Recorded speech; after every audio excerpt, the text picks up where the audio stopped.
A Court of Fairies and Fiction. ACOTAR Girls Podcast. Hosts Mel, Liv, Aka, and Lily.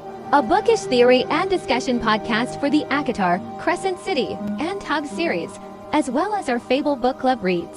Season 3, Episode 12, Extensive Year and Yap. Hello everybody, we are back. Today, sadly, Olivia is not going to be with us. She has a lot to do and she is dealing with a lot, so that's unfortunate. However, I wanted to get Eka and Maddie's opinions on a couple things that I realized during my friend Brianna's TikTok live. It's brianna.the.bookworm on Instagram and TikTok, and she's doing a deep dive of the whole ACOTAR series. They've already read the whole Massiverse, her and her friend Courtney, but they're doing a whole deep dive chapter by chapter on TikTok live. And I caught a little bit of their live the other day. They were kind of in the beginning of ACOTAR, and they were talking about different things, and there's a couple little quotes that I not forgot about, but never really put two and two together. So the first one that I commented on, because I took screenshots so I would remember, she was saying how it was weird that Lucien, because Courtney was saying that she didn't trust Lucien. And that makes me sad. She's like, I have never trusted him from day one. He's going to be the betrayal. Like, there's a reason he's a fox. And then they were going over like, oh, well, people pick out their own masks for masquerades or whatever. But I thought that it said that Amarantha picked them. Do you remember if it says that Amarantha picked them or not? Because she's like, everybody picks out their own mask, so why would he pick a fox for himself? No, they did. Yeah, they did pick them because the servants all chose birds. Because the servants have the bird chatter, so they all kind of collectively. Yeah. So she's like, why would he choose a fox? He's untrustworthy. I don't trust him. Blah blah blah. Anyway, so basically, Courtney, Brianna's friend, was saying she didn't trust Lucien, and that upset me. I mean, I know like the sly fox thing. I just think it's him, keeping his powers close to his chest, knowing that he and his dad, but wanting to protect his mom. But anyways, that's not the point. The point is that Courtney pointed out that Lucien called Feyre FaeKiller a few times. And what? And so I just commented, because then they kind of got into the whole like Tog crossover thing. So I said, witches are harder to kill, and then I said also FaeKiller equals witch killer. Or no, Tamlin called her FaeKiller because Lucien called her human and Tamlin called her FaeKiller.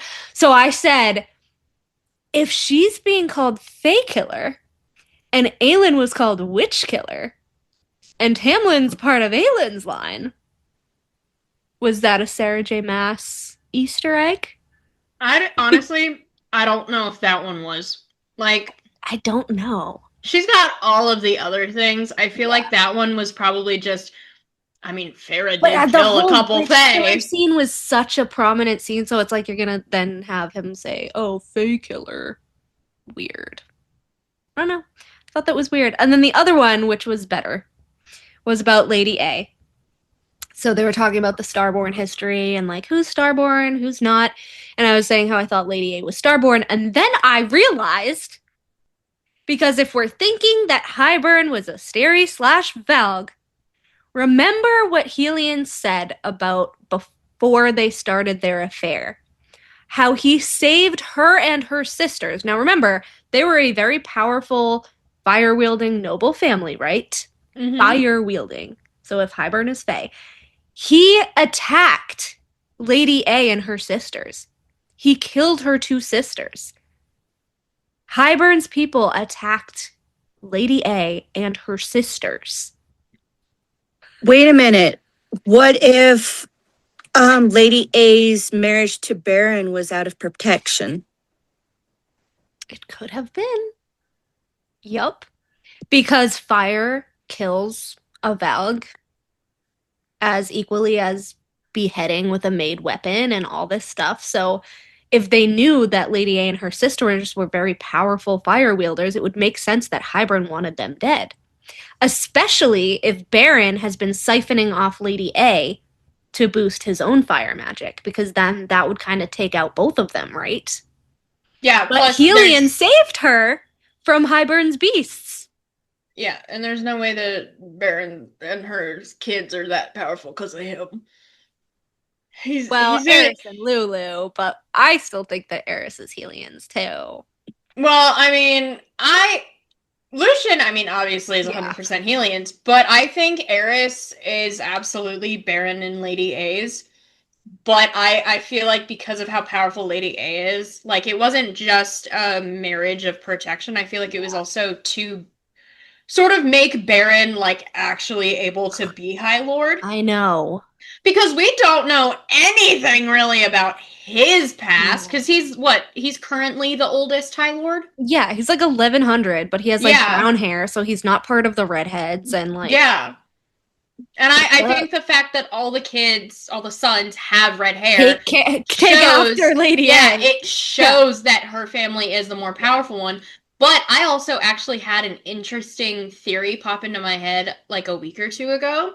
Because remember, the way that it passes down, the like title, is to the most powerful in the court. Mm-hmm. And if it happens to be a blood relative, that's great. Yeah. I think it was originally in Lady A's family, and then somehow passed to the most powerful in Beron's family. Yep. That's why the red hair is so prominent, especially in Autumn Court. It's like very obvious, like, oh, that's the royal family. Yeah. Because one of her ancestors, or most of her ancestors, were in charge. Okay, wait. Okay. You know how everyone is like threatening Lady A? Yeah. And like making her seem fragile. Rhys! Another fucking Valg. Right, but do you see how everyone is making her seem really small? And yet she's like really fucking powerful? Sounds like someone else we know! Elain! That actually is a really good comparison, which also leads me to think that because of Lady A possibly having ancestors that were the original like High Lord family and all that, it's gonna be an easier transition into Lucian and Elain being in charge of Day Court. Yeah. Because then it's like, oh, well, she's always the quiet one. But that's the thing, she'll fit right in with the high ladies of Prythian now. One's her sister. I mean, Lady A isn't a high lady, but if given the right husband, she would have been. I have a theory based off of what you said. Yeah.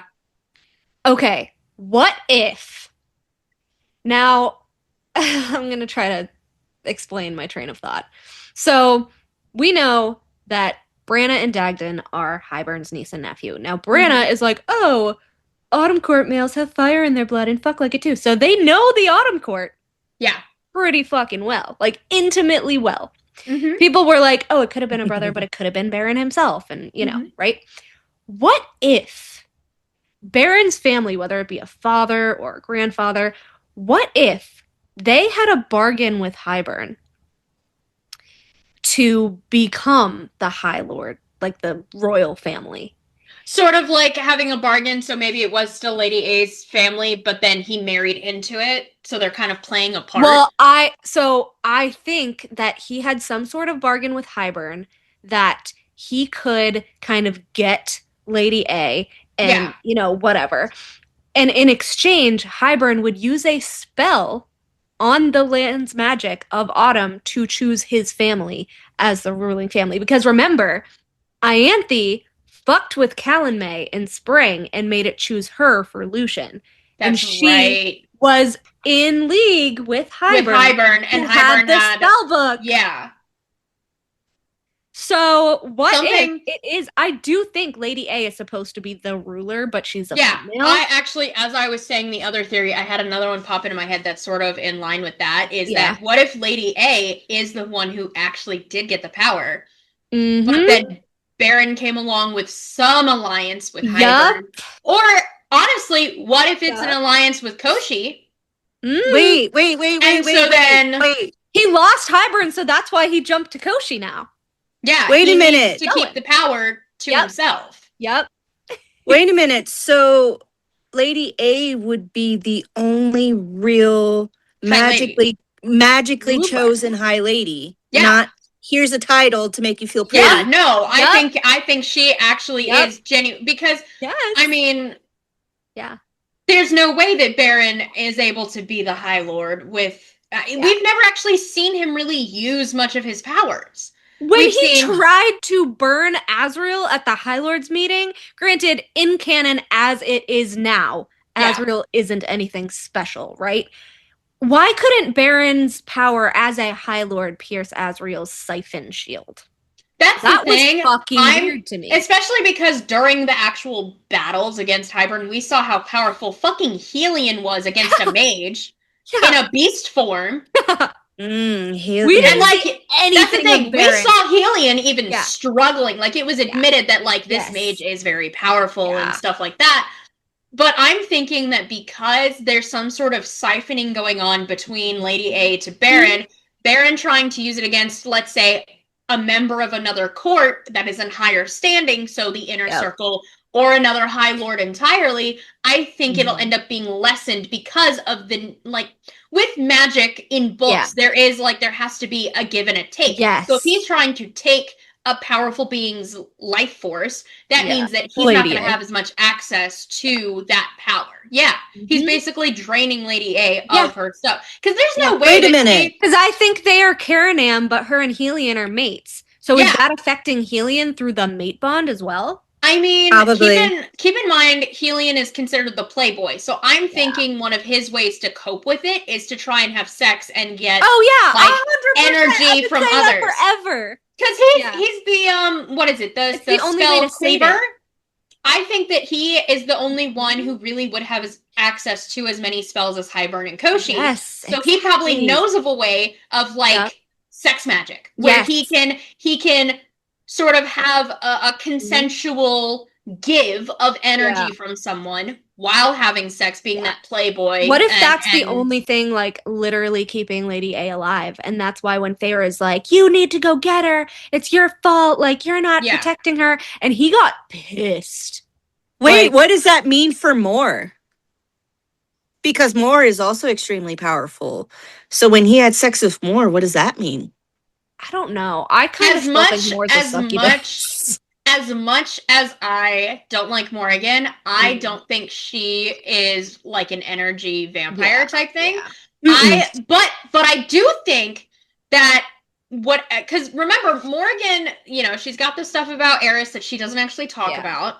And then a bunch of other secrets. I think there might be a secret where she knows what Helion is doing. And so maybe she had sex with him as like hey, you know, we get to do this, and then we tell each other secrets. Sort of like, have you guys seen The Hunger Games? Yes. I have. Do you remember Finnick?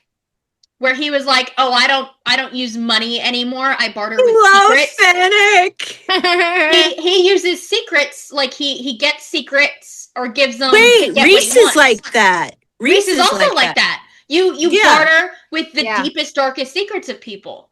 And so I think Morrigan does that to go with the theory that I have that she also spins the truth, and that's her actual magic, where she says something is true. So what if actually she's the one who might have spun the whole Lady A is getting beaten? Maybe she has all those bruises and stuff because of however the magic is being siphoned out of her body. I don't know. I mean, because when you have a chronic illness, so I don't see it that way. Well, that's the thing. I think Beron would beat his most powerful son, because Lucian's not his most powerful son. Lucian is Helion's son. Yeah. So Beron sees Eris as competition, and when a parent has that sort of unhealthy sort of connection to their child, I also make a point? You know, during the war, like you said, we saw Rhys, we saw Helion, we saw the Illyrians, we saw all of Beron's sons, but we didn't see Beron. Yeah. Fucking weird. Yeah. He's a pussy. Tamlin dragged his ass to the war, but where the fuck did he go? Honestly, I think that's when he actually went to Koshi. I think he actually went to Koshi then, because remember, Vassa wasn't there. Koshi. So I think Beron saw it as like, okay, so she got out, which means that I can go make a deal and I'll get out too. Yeah, because then Eris figured it out like 2 books later, and he was like, "Fuck." because Eris and he wants to take over spring now and make autumn bigger, and it's like, first of all, dude, like, how would that even work? Because don't you need all the seasons to like balance your fucking island? Honestly, I don't know. I don't think it's he wants to take all of spring. I think he wants to take most of spring because some of spring is under, what is it? Winter court? It's autumn and summer. Autumn and summer. So I think the part of it that's under summer, Beron would probably be like, oh, well, I don't really want to fuck with summer's borders on 2 different spots. So I'm just going to have it, I mean, he probably would, though, because he's a fucking stupid-ass fucking asshole. I feel like he would take the whole spring court and be like, kind of like Feyre, but I digress. Yeah. And Feyre's like, we could conquer, and I bet Rhys would back me up. The fuck?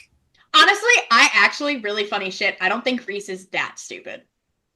I know. Like, Rhys I don't know. I don't know if Beron's stupid or if he's just not. Beron is greedy and power hungry.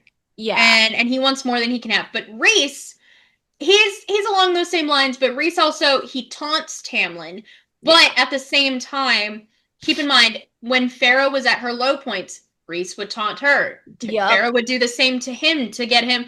And I mean, even in real life, a way to help someone get out of depression is to make them feel the emotions they're trying to lock down. So it's possible. And this is someone who doesn't like Rhys, who doesn't like Morrigan, who doesn't like Feyre. It's possible that SJM might be using that kind of psychology shit to manipulate the situation of, hey, let's piss off Tamlin as much as possible, and he beats the shit out of Beron. Just like he did under the mountain. Oh, if I make him mad enough, he'll kill Amarantha. If I taunt him, he'll do it. It might be, it's a very stupid game to play, because it can backfire very easily, but I'm giving SJM a little bit of grace, considering it's been how many years now since we've had the last book? 85 years. Yeah. It's been 85 years. It's an 85. I love it. I'm really hoping it's an actual ACOTAR book that's next and not another Crescent City, because I can't. No, it is a ACOTAR book. Yeah. That's next. It's just. But when I know it could be 3 months until publishing, like, on Christmas. That would be the best fucking thing ever. That would be nice. And I would still hate it. I would still hate it. Because what the fuck? I remember I was sitting at my aunt's house in like 2023 on Christmas being like, we're gonna get an announcement soon. Yeah. Okay. 2023 me. Yeah, well, that's the thing. When I got Silver Flames, I mean, I wasn't as into it as I am now. I was still pretty into it though. So I was like, okay.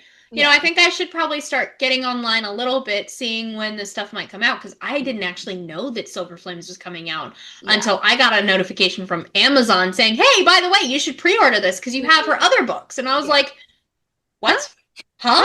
There's more to this? I thought it was just a trilogy. Yeah. And then I realized there was a 4th book I didn't read. And then I was like, oops, gonna read that. And I'm also gonna pre-order Silver Flames. And then I got Silver Flames the day it was put out, which was nice. I mean, going back to like Lady A really quick, my other point during their live after I was like, oh, well, Hybern tried to kill her and her sisters, and if he's Valg, blah, blah, blah, blah, blah.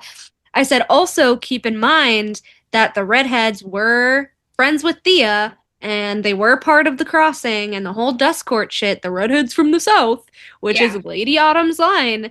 And I said, she knows about the Starborn history because, again, where the fuck else would Eris have gotten it to tell Nessian, you need to look under the 3 sister mountains, and I wonder under Ramiel.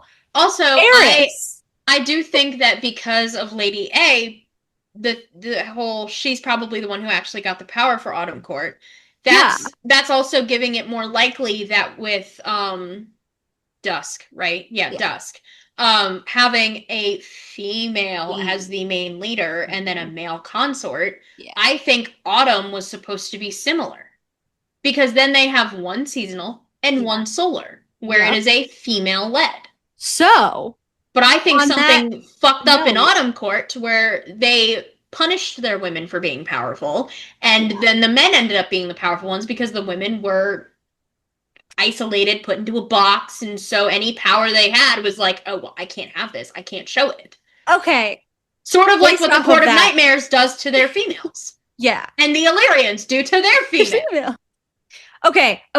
So, you know how we have seen Lucian's like air power when he like uses his dominance on Cassian and everything, and how I was like, we've never seen that with Eris. Like, there's no actual solid proof that Eris is the heir or anything.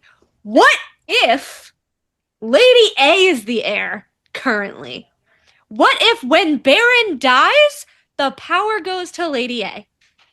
Because the spell and the Karanan bond or whatever else he had placed on her would go away. She would then be the most powerful in the court. So what if it goes to her, and then once she is High Lady, then Eris would be her heir. But he's not Beron's. What if he's her heir? Right, because like you said, it's her power, not Beron's. So yeah, it would transfer to her. Yeah. Because then it's her magic. So Beron dies. So yeah. So then Lady A would be the High Lady, and so then when she finally passes on or whatever, or even just decides, hey, I don't actually want to do this. Yeah. My eldest child is in charge. Right. But I do think that would cause some problems with the younger brothers. Like, yes, they're protective of their mother, but yeah. I just thought of something. What if Beron's little mind trick of you should all kill each other and whoever is left will be heir? What if all of the brothers have been played because they're more powerful than Beron? And so that was his way of cutting out the competition and letting them kill each other. Well, 100%. Yeah. But I think if Lady A does become the High Lady, I think they would, I mean, they're just as bad as Beron. So maybe they would try to kill her, even though she's their mother. I don't know. But we know that Eris can put them in their fucking place. Also, Eris, so going off headcanon and a little bit of canon, I feel like if the other brothers were to go after Lady A, Eris not only would protect her himself, but I feel like he could end up having a somewhat truce with the other courts. Oh, yeah. Helion would help her. Yes. Morrigan would probably even be like, you know what, I don't like Eris, but this is his mother we're talking about. This is a female, and it's my duty to protect the females. Even Tamlin would probably be like, all right, let's actually have Spring Court be neutral. Yeah. Let's actually, protect. I feel like Sarah She'll would still be close to home, but, it's not going to be as hot as summer. Yeah. I feel like Sarah would do this not only because of, the balance thing with the female leaders, but also because Lady A's story was written to be tragic. And even if she becomes High Lady of Autumn, that means she still can't leave to be with her mate. Yeah. And also keep in mind, as much as we don't like Rhys did say something very important in Mist and Fury when he and Morrigan went to get Feyre. Yeah. I could shatter the shields, but I could not walk in myself and touch you. Morrigan had to pick you up with her own two hands, had to get past the guards herself. That means Eris can call for help. And then Azriel could go in and get Lady A and take her to another court. Helion could not walk in himself. No High Lord could walk in himself. Which means we could have... And Lucian, remember, also has issues with his brothers, so it would not be Lucian going in either. Someone is going to be sent in to save her, and then take her to spring, because it's still a more mild climate rather than summer, or even take her to dawn or winter, the true neutrals. Yep. Because even summer really isn't neutral anymore. You literally just sparked something in my head. Of course I did. Yeah, okay. Same. Talking about how people have to walk in order to help citizens of another court. What if Eris was the one who got word to Azriel, like he did for Moore, like we think, about and like he did for Lucien. Yeah, about Sangrava being sacked for Gwyn. Yeah. Because Azriel and Moore literally went there. That temple is not in their court. They went there, were not punished for it. Yeah. Found the priestesses and saved as many as they could, including Gwyn. So they had to be technically invited, right? Yeah. They can't just walk in or it's seen as trespassing into another territory. Right?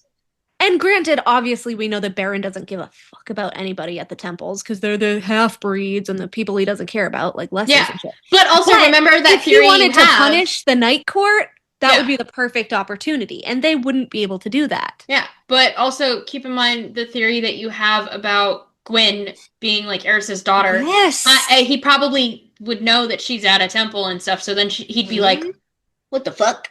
Yeah. Because, I mean, keep in mind, he and Azriel, like, it's canon. They have roughly the same amount of fucking spies. Yes. Eris has his own spies that are at Azriel's level, basically. And I actually do think and so does Lucien. Yeah, no, but I do honestly think that Azriel works with Eris and Lucien and, like, a couple of the other, like, lower side characters we don't really talk about much. Or, well, we talk about them much, but, like, SJM doesn't talk about much. Yeah. So, like, they're all buddy-buddy, but they keep it away from their high lords because they're like, everyone around us is fucking insane.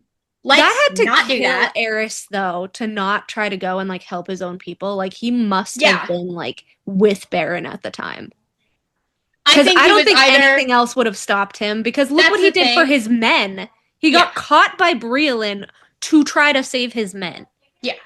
So, like, you know. And I'm betting those are also not just, like, his men, but those are ones, because keep in mind, he's a High Lord's son. Yeah. He most likely trained a bit with them, too, because he does have actual training. Yeah. So I think he ended up somehow being buddies with them, as one does when you're basically in a war camp and stuff like that.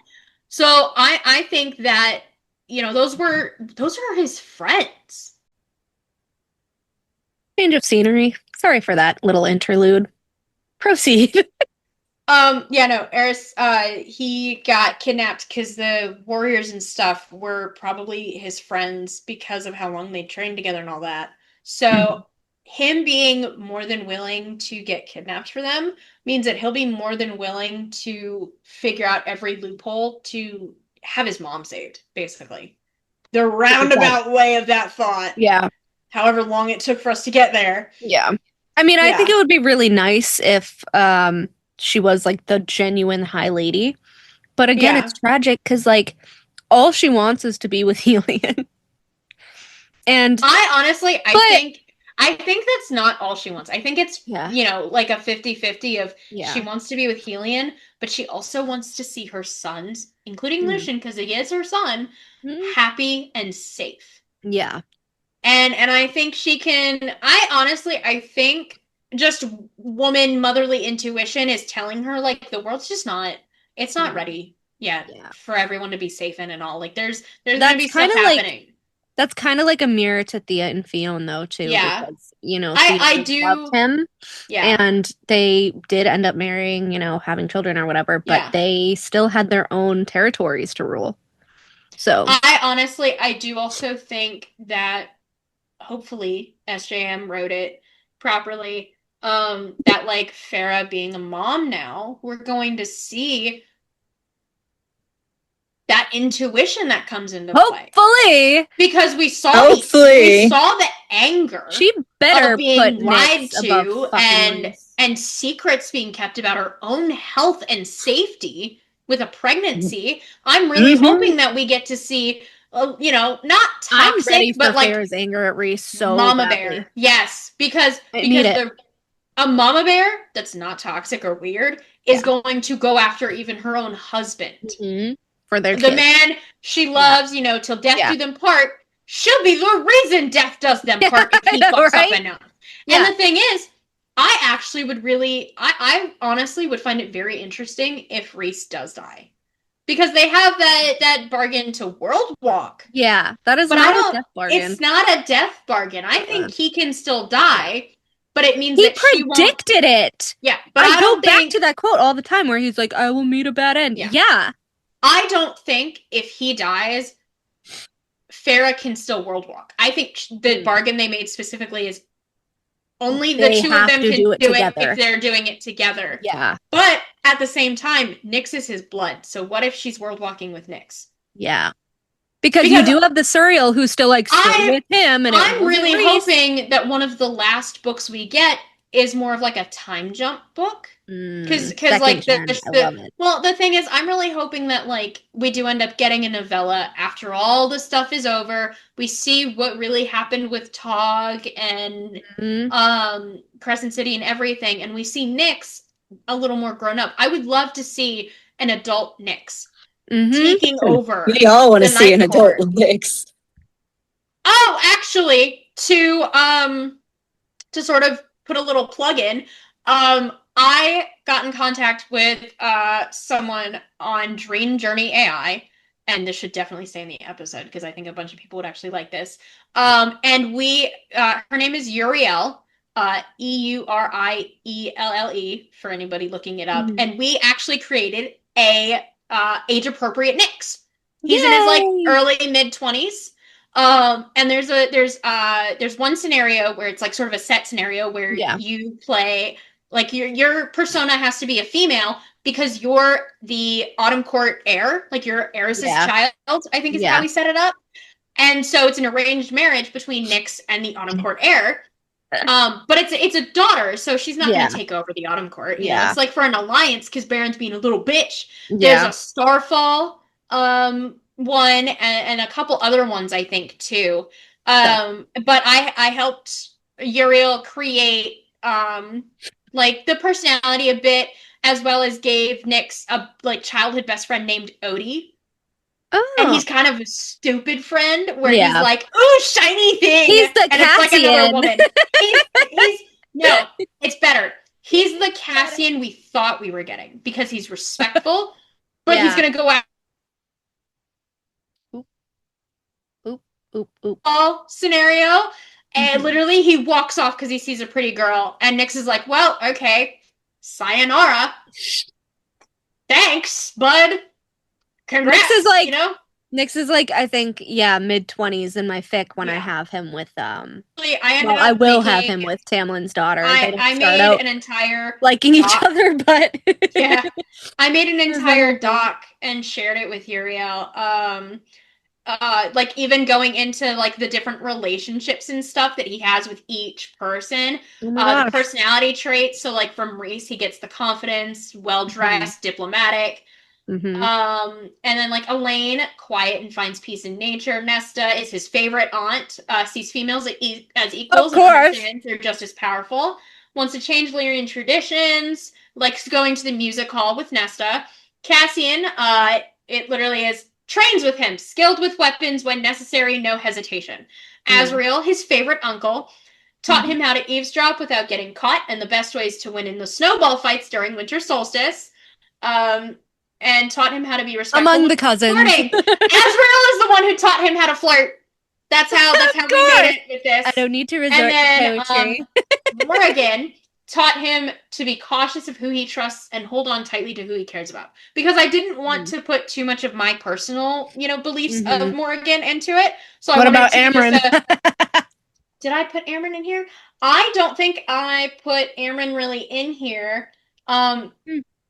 Just because I feel like that it's an AI bot. Like Uriel had to do some actual little bits of coding and stuff, and I feel like adding Amren would have been a little too much. Although the AI bot itself does sort of put her in because there is Uriel does a really good job when making the ACOTAR bots because she's the one that has the most of them. She with the lore book created for each character thing, she makes it exactly how the book says it is. She's taking stuff from the books to put it in, makes it perfect. I don't recall. You'll have to send me the link to that. I will, because I do think she might have a Tamlin one. She also has a gender bent Amarantha and a gender bent Lucian. No. He's a sassy little fox. And the thing is, I don't like AI. I really don't like AI. But this, like, it... So cool. I mean, honestly, it's actually, like... And, you know, you do have to spend a little bit of money, you know? But it's a small enough site where the it's very, like, relatively close-knit. Like, you can make personal requests and stuff like that, and it's not too much. And the creator of it is the one who's posting the updates and everything. But, like, it's honestly, it is worth the money. Because you get, like, monthly credits and that sort of thing. You can also do it where it's, like, the one-time payments instead of, like, the monthly subscription. Both are worth it, honestly. And they have, like, helped me get back into the creative flow of writing because it's helping me, like, ease into it again. Because I sort of lost track with my fanfic. So then I was like, okay, well, let me have a little fun with this stuff. Sort of see if I can write like SJM and get an AI bot to write like SJM. And then my fanfic just sort of flowed into my head and I was like, okay, you know what? I got it. I'm good. But it's really good. I also made him a Daimati. And then Illyrian, and then has the shadow powers that Rhys has. And it's really funny. As one of the powers that I put, I'm gonna wait till you're done drinking. So I have it Daimati, Illyrian, but he cannot make his wings just poof like his parents. Like, he always has his wings. And then Rhys's Night Court shadow powers, and then not needing therapy. And because I sent this doc to her, I literally put, like, different parentheses things. So I had said, Illyrian, can't make the wings poof. Not needing therapy. Sorry, this is just funny. Please don't add this in. And she was like sending back like, that is actually really funny. I love the parentheses stuff. But if she doesn't have a Tamlin, I am thinking of asking her to make a Tamlin specifically for you. Do it! Yeah, it's gonna be great. I'm probably gonna make the Tamlin a bit more of a headcanon Tamlin, like, rather than... I think that she should do some side characters too. You need to make me I will text you, and you need like to make Briar me a list. And Balthy. You know what? And I can use your fanfics to get the personalities and stuff, and ask you personal things. Do it. I'm not gonna ask too much around Christmas time, but once the new year happens, I'm gonna ask you for a list of the side characters you want, and then we're just gonna go through you and me making the personalities all, and then I'm gonna go to her with, hey, here's a couple other options. Hell yeah. Because something else we're gonna have to do. Did she do like I assume she did Nesta. Did she do like Gwen and Emery or you know what? Let me pull it up right now because I don't think she has done those. I actually don't think she's done Nesta. Did she do Azrael? Give me a second. She's done multiple Azraels, actually. Those are the ones that I prefer. They're really good ones too. Because if you got an Azrael, you need a Gwen. I think she sort of has just stuck with like the main ones. But let me go through all the ones that she has for really ACOTAR, because she has ones for other things too. But the ACOTAR she has Rhys. She has a full world Prythian. She has a Valaris Iseki adventure. I don't know how to pronounce that. So I probably butchered it. But it's like sort of a choose your own adventure sort of thing. Yeah. Where you start out in Valaris. I never know how those ones work. Honestly, I don't like with Polybuzz. They're fun. They're fun. With Polybuzz, they have the speech tags, which I really don't like, where it's like Feyre ... whatever, Cassian ... If I want to be talking to someone, I don't want the tag. So with DreamJourney, if it does that and you don't want it to do that, you can actually change the model that it is. It's different coded models. Okay. You can actually trying to message it out is like really there's multiple Azraels. I literally Azrael just restart like my Tamlin and Briar all the time. There's also the Cassian one is all right. It makes him more of the goosey, the fuck? The goofy, lovable Cassian we like, rather than asshole Cassian. Goosey Cassian. But it's also, whenever you're doing the ones with like Rhys and Cassian and Azrael, like those individual ones, it doesn't actually list, like, it's not like, oh yeah, Cassian, Nesta's mate, or RHYSAND, Feyre's mate. If you want that sort of thing, it's like specifically for you to possibly romance them yourself. Yeah. Then there's ACOTAR Night Court Rescue, where it's all three of them. And they're like rescuing you from either Hybern or Autumn Court, I can't remember. Yeah. There's an Under the Mountain, but it's during Amarantha's reign, not when Feyre's there. Yeah. And you're just sort of like a side character. There is a Tamlin. It specifically says, with his court in ruins, his love turned traitor, and his people long gone, Tamlin has become more beast than man. That's my man. And then let's see the other ones that she has. Azriel, Shadowsinger. That's an older Azriel. Lucian. And it's also been updated. I can't remember when it was updated. Then an Amarantha, an Amren, which is the male Amarantha. Oh, not a female Lucian. There's a female Azriel, Azara. Yeah. Okay. Yeah. But, and then she's got ones from, like, other books and stuff like that. Then there's also, she has them in different folders. So she's got ACOTAR, the good, which are stoic, kind, or protective. Mm-hmm. The bad, difficult to romance, and or villains. And then others, which are bots inspired by other books that are non-ACOTAR. Okay. I'm gonna reach out to her and ask her about the Nyx one again. But yeah, no, like, it's pretty fucking good. Like, it's worth it. I've been on it for like a year or so. I've sort of been on it for a good amount of time. Nice. I hate this ship so much. I don't know why. It just makes me cringe. I don't like that. Which one is this? Targwyn. It makes no sense. Why would Targwyn and no? It's because water and water. It's fucking stupid.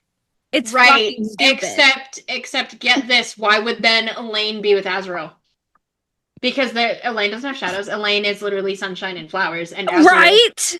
As we've learned, Azrael gets a headache. Sense. Elreals make no fucking sense. None. I came across somebody who was obviously talking about Papa Archeron, and I was like, we have seen all of the criticisms on Papa Archeron and everything, and I thought it would be different to say some good things about him. To be different. And actually, I have a very good example. And no, it's not just the boats. So, we know that, according to Elain, obviously, because she was there, that, Nesta tried to seduce the Duke and all of that shit for... At 14. At 14, because literally just to get revenge on this girl who was, like, bullying Elain. Yeah. It was the Duke that she wanted to marry, and she's like, Nesta's like, fuck you, I'm gonna take your Duke, and then reject him. So, basically, she didn't even want him, but whatever. The Duke ended up, granted, this is a grown man. Mm-hmm. She was a 14-year-old girl. Yep. Ended up literally asking Nesta to marry him. And Papa A was like, abso-fucking-lutely not. Yeah, honestly, Papa A, I feel like if the money hadn't been lost on those ships during the childhood of the sisters, I feel like he actually would have been a very good fatherly role model. Yeah. And he would have been more involved. Yeah. But he wouldn't have been depressed. That's the thing. Yeah, even at the end, when he was about to die, he was still saying, "Don't touch my fucking daughter." Mm-hmm. Like, he knew that Nesta didn't like him, and his final words were something along the lines of, like, the day you were born, when I held you in my arms, like, I loved you. I was proud. I held you. Yeah, like that. That's the thing. In real life, not many fathers actually say that, but I know for a fact that if there were, there'd be a lot less daddy issues in the world if us older sisters especially could hear just a simple, the day you were born was the happiest day of my life. I was proud to be able to be your father. Like, just something along those lines. And that's why Nesta felt so guilty after the fact, because I think because after she was traumatized, in a similar way, you know, literally ripped apart by the cauldron, which could be a mirror to, you know, his leg being literally ripped apart. Yeah. I think she was like, oh, well, parents can have depression too. And maybe I wasn't trying to look through his POV. The king of Hybern was like, yeah, look at your daughters. They're all Fae now. And Papa A didn't do a thing about it. He didn't care. All he did was look at them, and then he told Nesta, I've loved you since the day I held you. Which was literally him verbally saying, I don't care what the fuck you look like. Exactly. You're my daughter. Yes. You are my eldest. He was on, and going to the ships. I know you said we're not going to really talk about it because everyone does, but like going to the ships, Nesta was leading the charge. He was on the Nesta. And it wasn't, I know for a fact SJM didn't do it because, such a Papa A apologist. It's the oldest sister. Of course, that's going to be the one leading. No. We saw from Feyre. Because Elain is his favorite. That's canon. Yeah. We saw from the other sisters is that Elain was the favorite, but I actually believe that he didn't. I honestly have a this favorite. Might be. They just thought that Elain was. No, I genuinely think he didn't have a favorite. I think he knew that Nesta would be the one to carry the legacy, and so he had respect for her. Because remember, he listened to her. When she told him to shut up or anything like that, he fucking listened. He fucking listened. Oh, I don't have a son. That's my son right there. That's my son. My oldest daughter is. That's my boy right there.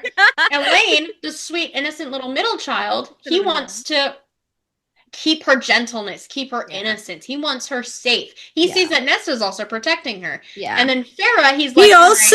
He also defended Nesta to Feyre. Yeah. Yes. And that's what I was going to say, because as rough and abrasive that Nesta can be, he knew, like, let her have happiness, let her have a bit of gentleness, like, let her dream of a better world, like, let her have something to cling to, Feyre. Yeah. And going back to their childhood, I mean, we know it's canon. Feyre was the one on his lap with the gems and the jewels and stuff because she was ignored by their mother. So she was with her father learning them trade. He was the better parent. Yeah. He always was. That's the thing. I think that he fully understood that true hierarchy of his daughters. Nesta would marry a duke, a lord of some kind. Something prince. Like that. Yeah. Royalty, basically. Yeah. Elain would marry very well, but she'd be more of... Yeah, for love, and she would have the big family, she'd have a garden, like she would be basically a traditional wife. Yes. Feyre, he understood, was the wild animal. Feyre's the man of the house. I think he was going to raise Feyre, if they really truly had the chance to do things, he was going to raise Feyre to be the princess of merchants. Yep. She was going to take over his legacy, because if you pay attention, as much as we don't like Feyre, if you pay attention to how she talks about certain things regarding the artist's quarter and merchants and things, with talking the scene in ACOTAR when she's like, I remembered the taste of those spices on my tongue. Yeah, but also she told Tamlin about, my father was considered the prince of merchants. She talks about how much she knew about that stuff. She understood what had happened to his ships, because she was probably one of the first to hear about it. I bet the day he found out those ships sank, Feyre was on his lap in that office. They were counting jewels. Here's the thing.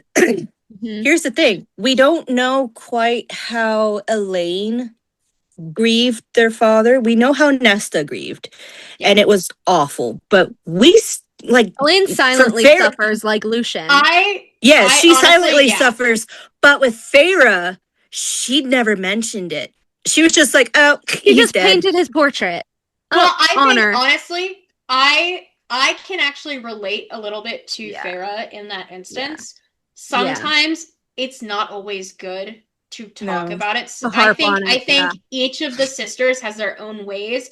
I think Feyre and Rhys talked about it. I think Feyre painted some stuff and all that, and she chose where he was buried. Yeah. In Dolores. She did paint a portrait of him and Elain. Their father with Elain. Yeah. So I think that was her, like, okay, Elain was the favorite. I'm going to give him a final visible resting place at Elain's side. Yeah. Which also, honestly, I had a little theory that because I feel like all the sisters are gonna die of like just natural causes, you know, they're Fae. They don't live forever, but they do die at some point. Yeah. I think that it's a little bit of like foreshadowing that Elain will end up buried next to their father. Oh, 100%. Whenever she eventually passes. Yeah. Or if there's some kind of like freak accident sort of thing and someone does die, I think they're going to get buried next to Papa A. Yeah. Yeah. Because it is a little weird that we find out descriptively that Elain is painted next to their father in a portrait. Yeah. But Feyre didn't. Now, I understand Feyre wouldn't do a self-portrait. She's never done a self-portrait. She did one. She did one. Beast form. No. She did one. When? When was the... No, she didn't do a... She did a portrait of herself. It's in Rhys's office. I thought she painted him. No, that was... No. Pretty sure that was... I think that was Rhys. She painted Rhys naked. No, he wouldn't have put that in his office. And then... No, or was it ACOTAR when she painted herself, like, pregnant? Was that it? No, it was just... It was a bust. Because the painting that she gifted Rhys was what she saw in the Ouroboros. Yeah. That was ACOTAR. The beast. Yeah. Yeah. Huh. I don't know. No, because remember, when she found out she was pregnant, she was painting. She was painting, but she was not I think she was wasn't like painting herself. It was after one of those. I think she was painting her. She was painting her like nightmare that she had, or something. Or something like But she's never done a self-portrait. Which funny that now that there's no war or any conflict, Rhys had to create conflict by giving her nightmares. Weird. Yeah. Weird. Well, also, it could be that he didn't give them to her. I do genuinely think that's the nightmare stuff. All of them have the nightmares, and it is a genuine trauma response. I think that he's giving them to her for a reason. Because what brought them together? Conflict. What do they have in common if they're not conversing about a goal? They don't. Keep in mind, Helion put that shield around her while she was pregnant. What if that mind control that Rhys possibly has over her was broken a little bit, so it is truly her nightmares because Rhys's cage around her mind isn't so it is a true natural trauma response because now her instincts are... I would love to see what fucking spell Helion used. Because I got a pagan parenting book. Well, I have two now, but one of them talks about how... Yes, Eka. Yes, it's wonderful. But it talks about how the spirits work when a woman is pregnant. The child's spirit enters the home before it truly enters like the womb. And so the mother's like conscious and subconscious expands to welcome it in, and it feels weird. And so I'm thinking that because of the spell Helion had, as well as this new entity basically in the home and in their life, it's ending up like overpowering Rhys's stuff, because Nyx is not only just Rhys and Feyre's kid. Rhys is, the most powerful High Lord, whatever. So he's Madi, he's got all this other stuff. Feyre has powers from every single court, including Helion's. Yeah. She has used that power to break spells. Yeah. So if Nyx somehow does also have a little bit of that, he might be the way that breaks through a bunch of the spells that Rhys, that Morrigan, that all of them have, controlling others and encapsulating others' minds. Just because she was shifted, I don't think Nyx is going to have those powers. I think he's either going to have just Rhys's powers or also cauldron magic, because Nesta brought him back from the dead with the trove and the cauldron. That is true. He might get his own stuff. But also, that makes me think, what if the cauldron makes him a shadow singer like Azrael? It could. What if we learn some new information about shadow singers where it's not just trauma based? Could. But it's also just the cauldron's like, oh, actually, you're going to be like your uncle now. Yeah. What if shadow singers is initiated through an ordeal? Yeah, that's like the trauma response type thing, because Azrael went through an ordeal, and so if Nyx goes through that sort of thing in the womb, then it's like the cauldron is he did during birth. Well, yeah. But if he died, that means that the soul would have been leaving the body, and then all of a sudden Nesta's bringing it back. So I really think that the detail about Papa A's grave was very important. And I know I've said this before, but I really think that with the Koshi myth, I really think that Koshi's either going to bring him back as like this malevolent spirit. Do you think it's going to be like a Jurian situation? Huh? Do you think it might possibly be like a Jurian situation? Because we know that Jurian was able to come back basically as he was because of the eye. We don't know if Hybern took something and one of his henchmen got it. Yeah. Because what if it's possible Feyre, was it Feyre or no, I think it was Feyre. Feyre used Helian's light to turn Papa A's body into dust. I thought she lit it on fire. I thought she used flame and lit it on fire. Because they talked about like burning the body, I'm pretty sure. Yeah, light, fire, whatever. It turned into dust, so I don't know. So I thought she used autumn quartz power, but no, like because Hybern grabbed, I think, like his hair or something, right? I don't know. I don't know. But if they burn the body, then there's no way to bring him back. I think I don't think he's actually buried there because he drifted off in the wind or whatever. So it's more of like a memorial. Yeah. They might have like Koshi is a death sorcerer lord. So I think what if bring him back as it's spirit, like spirit. What is it, the Naga or the bog that turns into? I think it's the bog that turned into Papa A in book the one. puka. The puka, that's right. What if Koshi could make the puka more of like the Harry Potter Dementors, where it takes like your nightmare or something, and so it's like he's making it an everlasting thing of seeing Papa A dying. Yeah. I think he's going to do that to everybody to throw them off their game. I think they're all going to make them sort of like live their fear, basically. Yeah. I think Rhys is going to see his mom. Rhys is going to be which means Morrigan is going to, if Cormac is her son, just in a different dimension, that means Koshi might know about it. Yeah. Or if that's not an actual thing, what if Koshi makes her see Eris's death? No. Because recall, she says she prefers women over males, but she goes for both. Remember how we were talking about Helion and Moore exchanging secrets? Yeah. I know who your secret son is, and you know my secret son is. Oh my god, yes! Yes! Oh my god! Yeah! And that's why she was so moody. It's not because, like, you're also kind of gay. No, it's because right after, you have a secret son. Yes, and it was right after Helion calls Eris a fucking prick. Yes. But also, what if it's not I know who your son is, and then you know who my son is? What if it's I'm going to tell you that I have a secret son from like Morgan's perspective, and Morgan's like, so I have a secret son, but I also have this information that is your secret, that Lucian is yours. And so now Helion and her have some kind of secret little alliance. Because this is very much like Hunger Games, honestly. Yes. Where they're all trying to, like, Koshi and Beron are very much the capital, and then everyone else is like, well, fuck. Like, the High Lords would be considered districts 1 and 2, and then the side characters are 3 and 4, and then everybody else is, shit on. Yeah.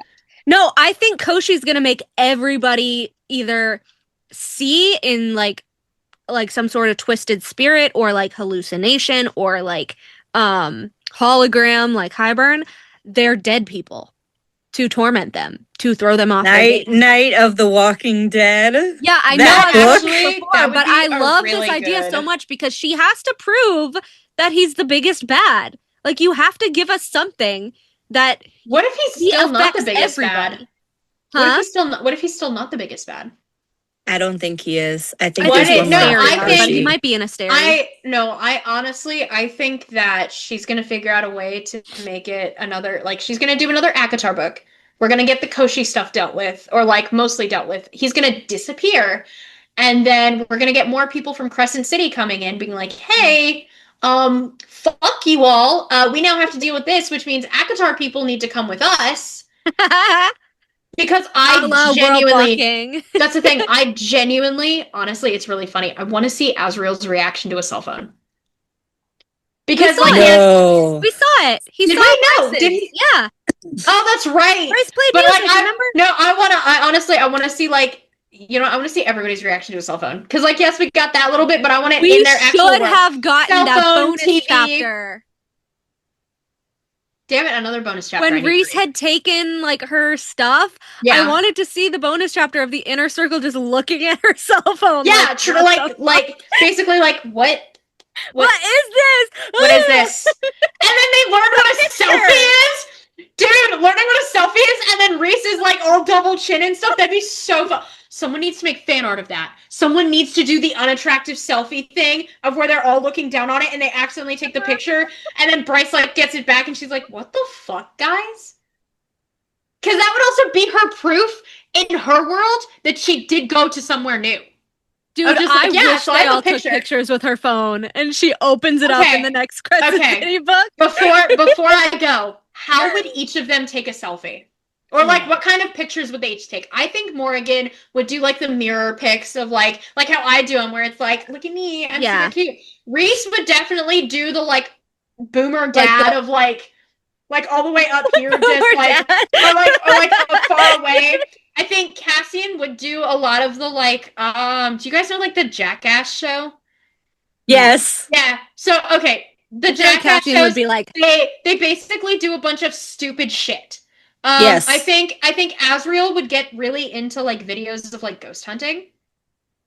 I don't think he'd really take pictures. I think he'd get into videos of ghost hunting. With Nesta. Yes, with Nesta. Nesta would love Spotify. Yep. Yes. R.I.P. Nesta, you would have loved Spotify. Like, how does it work? And how do you get it on it? And And Bryce what do you mean downloading? You can have any music anywhere. It's not a music box. And it's like, no, I want to see it'll play no matter Nesta what. And Azriel in the White Raven. I want it. Oh my god.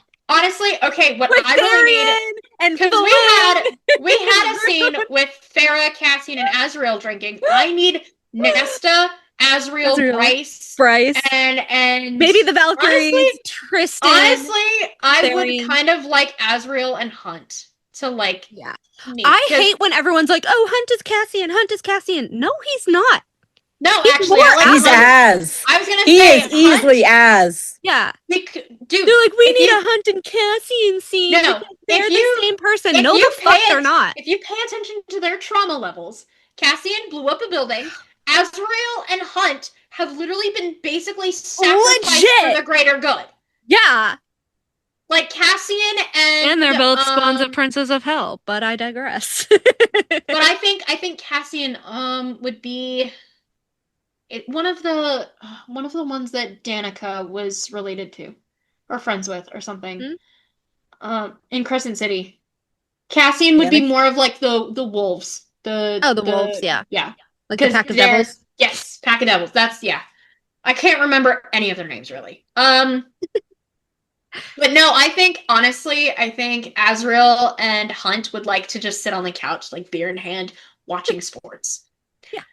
Hunt explaining it, just like every now and then being like, yeah, so this thing means that, and then that means that. And Azriel's like, yeah, no, my shadows kind of told me. And then Hunt's just like, oh, cool. And then the shadows are kind of just like, do we think that the shadows actually speak like Prythian language or Crescent City? No, I actually think they speak a completely different thing. I think Azriel secretly know.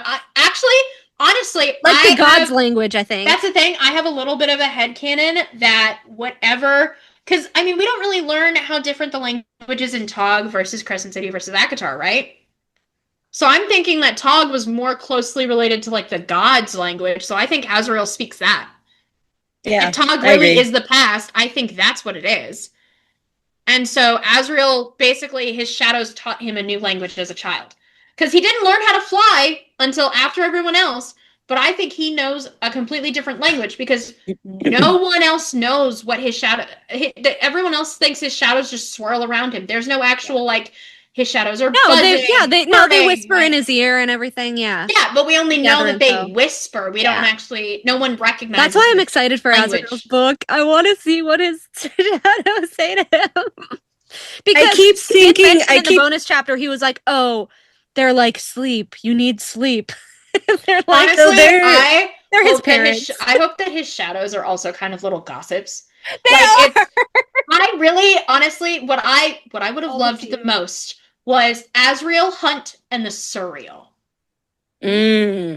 All of them drinking their little tea, like the Surreal being like, let's have a tea party. And so we have these two giant winged men, because they obviously both have very large wings, sitting in little chairs, drinking from little teacups, and Azriel's shadows are just like, chatting with the Surreal, and Azriel's like, yeah, I don't like that this is happening, but I understand everything. And then Hunt is like, what the fuck? But it would have been so funny, just seeing just that kind of interaction. I need the Surreal to come back. I need there to be another Surreal. Like, I need that girly pop. Really quick, going back to like the Puppet A and Koshi stuff, I still think that Elain is connected to Koshi. I still think that Puppet A had to bargain something about Elain with Koshi. Elain is a reincarnation's not a good word for it considering the universe, but I think she's like a reincarnation of like a life goddess, since Koshi's a god of death. And we don't really we have the mother, but Elain gardens all the time. The mother created the worlds. So I'm thinking that because as we heard, the old gods are coming into play again. Yeah. I think that Elain is a reincarnation. Why else would the quiet gardener become a seer? Yeah, the cauldron gave her a gift, and it loved her. Why would it be a seer? I think the cauldron was like, oh my god, you created me. You held me. Yeah. I am yours. Yeah. I think both Nesta and Elain have connections to the mother. Yeah. I think all three sisters do. Yeah. Well, yeah, because Feyre was the conduit, and then Nesta can hear her, so maybe Elain can see her. Yeah, and I think because Feyre felt her, Nesta heard her, Elain can see her. Oh my god! Wait, actually, okay, Feyre fits into Night Court. Like, she is a part of Night Court. She is ACOTAR. She is Prythian. If Nesta gets with Cormac, and she's already got a connection with Bryce and all that sort of thing. She's Crescent City. And then Elain is Tob. Yep. Elain is the old goddess. She's Throne of Glass. That's why she's spring court coated. They have the stags. Tamlin is Aelin's descendant. He has to kill the white stag every Callan May. Okay, but at the same time, if Lucian is the High Lord of Day Court. Yeah. But Day is connected directly to the Trove and the gods. Very true. So that would mean Elain with the Throne of Glass and the Trove and all that stuff. That would mean that Lucian becoming High Lord, automatic alliance. No matter what's going on with Lucian and Tamlin, Elain would fix it. Yep. And Lucian still has to tell Elain the stories about her father and what was said between them. That too. But also, we have the whole thing of Nesta and Cassian probably aren't actual mates. What if Elain and Lucian aren't actually mates? No, I think it's too obvious that they are. Like with Nessian, it's not obvious. With Elain and Lucian, it's the same exact wording as Phasand. It's the mirrors, it's the sunshine, it's the nature, it's everything. And the fact that Elain, which, going back to your goddess thing, Elain knew first. She looked at him first. That's true. She knew. Which means she's stronger. She's the stronger one. Which also, what if with Day Court we get a Lady A thing and Elain gets the powers, not Lucian? So Lucian's the High Lord due to being Helian's son, but Elain is the High Lady by right. She gets Helian's power. Yes. Yep. Which would also mean, get this, all 3 of the 4 solar courts, if we get Dusk back, would have a High Lady. Okay. So if we get into that, what if none of the solars were meant to have High Lords? They were meant to be ladies. What if, actually, if we get into matriarchal stuff, the mother created Prythian. Why would Prythian then become patriarchal? Why wouldn't it have High Ladies? And because Celine fucked it up. But that's the thing. No. We had queens with male consorts. Yeah. And then it got fucked up. Yeah, everyone's like, oh, Prythian's gonna go back to all queens with consorts. And I was like, no, it's I don't not think going to so. be queens. High ladies are High higher ladies, than queens. yeah. Because the high lords are higher than the king of Hybern. That's how they always worded it. Well, no, because then the king had power over them. He had the spell book, he had the cauldron, He had the spell book and the them. cauldron because he stole them. Yeah. But he also had like the the second light and the creepy shit from Crescent City, like the Bone Quarter. So. Oh my god. Okay, I'm at the right. Throne of Glass wiki, right? And I'm looking at the list of gods. Yeah. Anise is the Lady of Wise Things and is also the goddess of slow deaths. Yeah. Deanna is the goddess of hunting, maidenhood, and the moon. That's Nesta, her symbol is the golden arrow. Yep. Hellas. Hellas is the dark shadowsingers. The god of violent death, ruler of burning realm of the underworld. Kiva, god of atonement.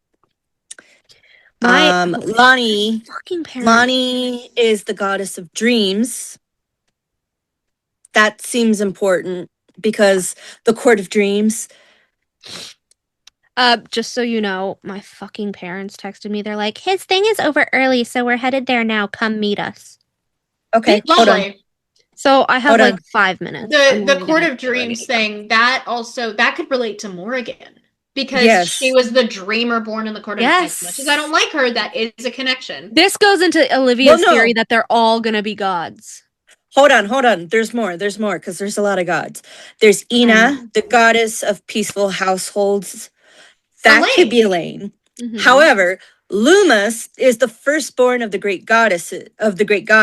He is known as the Lord of the Gods and God of Love. Amren's daddy. His birth is celebrated at Yulmas, described with glistening wings. That could be Feyre because of the birthdays and the wings. I don't know. Well, yeah, because she was Yulmas and Winter Solstice. Yeah. Or Amren is Lumus, because remember the whole thing of like, oh, I chose a female form. That's right. So technically, because gods and goddesses. And when she came out of the cauldron, she had the fiery wings, that could be iridescent crown. Because gods and goddesses take on the gender specifics that basically we see them as. Yes. I'm going to go through this wiki and I'm going to write them all down and then write the names of each character I think it is. I forget which Hold on. There's more. Hold on. There's more. Mala is the sun goddess, lady of light, learning, and fire. That is so Lady Autumn. That is. Because it's sun goddess and fire. Yeah. That's why I think she's Minorian and Royalin. Either Tehom or Tehome. Also known as Lady of the Great Deep, of the goddess in oceans. That's very river. Silba is the goddess of healing, healers, and gentle deaths. Wait, the one of the water and stuff. That could also be Princess Cressida. That could also be Princess Cressida. Summer Court, she doesn't have an actual thing, and she's a princess. Yeah. Yes. God of Truth, also known as a Sin Eater. Yeah, it's the Suriel. Morrigan. I mean, it's the Bone Carver. Yeah, Bone Carver. He's dead. Yeah. That fucking sucks. Sadly. And Vance. Not much is known about her except that she is goddess of the dead. Hello, Nesta. Yeah. So Nesta has Deanna's silver flames and Vance whatever. Hold on, there's still more. There's a lot of gods and goddesses. Yeah. There's a three-faced goddess, which is worshipped by the Iron Teeth Witches. There's Themis. And also the sisters. Yeah. Themis is known as the goddess of wild things, who never forgets the caged animals of the world. No, wait, Tamlin. Because he's more so a beast. And he probably feels caged in his family's home. Yeah. Yes. Far Nor is the god of war. Cassian. Yeah. He received his gift, the silver sword, at Yulma's day service. Bast is a warrior goddess. The silver sword is Nesta's silver flames. Cassian was gifted Nesta by Rhys instead of actually being mates. Wait, no, but Eris was gifted the thing that the dagger that. Bast could be Morrigan. She's a warrior goddess. Mm-hmm. And she's a lioness. You pay attention to me when I turn the fan Blonde on, hair. Socks? I have like Wait a 2 minute. minutes. Yeah. Wait, what if I hate that they Morgan do can this also shit to me. turn? Wait, what if Morgan can also turn into a cat? Maybe a You know what? I like panther. cats. I like cats too much to be able to agree to that. Hello, everybody. We are back. Happy year end. This is probably too much our longer. second session for the year end yap. Because we did have another long section, I think last week. But we were just talking about like the Tog gods and all that, and like maidenhood and how it has nothing to do with virginity. And I said it's funny because everyone claims that Elain is like the innocent, pure, gentle one. And I'm like, she had sex out of wedlock. And Nesta was the last one to lose her virginity. So Elain is not like this naive, stupid, like little girl that everybody thinks that she is. She is very smart, cunning in a way. But I mean, I guess that kind of scares me because when everyone is like, well, each sister is going to be a best friend to a bat boy, and if Nesta is Azriel's best friend and Cassian is Feyre's best friends, that means Rhys is going to be Elain's best friend. And I literally can't think of anything worse. Because if we're gonna do it based on girl with guy, wouldn't it just end up being not the sisters, but just Morgan and Rhys are cousins? They're already buddies. Like we don't need Elain to be with someone in the night court. She doesn't fit in the night court. I know. Why are they trying to force her where it's literally said that the night court colors, black and dark colors and all that. Out. It washes her out. Yeah. I think at one point Asteri may have even said like in writing that she looks sickly. Yeah, she Like, did. it makes her have like Cassian's a sort like, of power. Yeah. But I just worry because, again, Rhys is the first person Elain freaking ran to when Nesta hurt her feelings with the big crocodile tears. And it pisses me off. And then there's Nuala and Caradwyn. But, granted, Nuala and Caradwyn, I really don't think they like Rhys. They're just employed by Rhys. They work he for treats them Azriel. like shit. Yeah. They work for Azriel. Azriel. They work for Az, but they're under me because Azriel Except Azriel is sort of also his own. We can actually get into the theories that I wrote through this little transition, but Azriel might be, working under Rhys, but he does his own thing. Yeah. Like one. So 100%. With the stuff that we talked about last time, with the gods. From Tog relating to ACOTAR characters specifically, because I didn't include Crescent City yet, but I wrote out some of it. And I would love to know how our session right now is going to change from the previous one that we did. From the previous, honestly, yeah, because this is just my ideas and what I could remember from the previous one. And I did also write it like paragraphs, because you know me, I write essays. Because for all the listeners, I shared this document and I haven't even finished it, and it's did you share it with me? Did I get it? I shared it in the group chat, but it's about 4.5 pages. No, but I mean, like, did you add me to the doc? What I got in an email?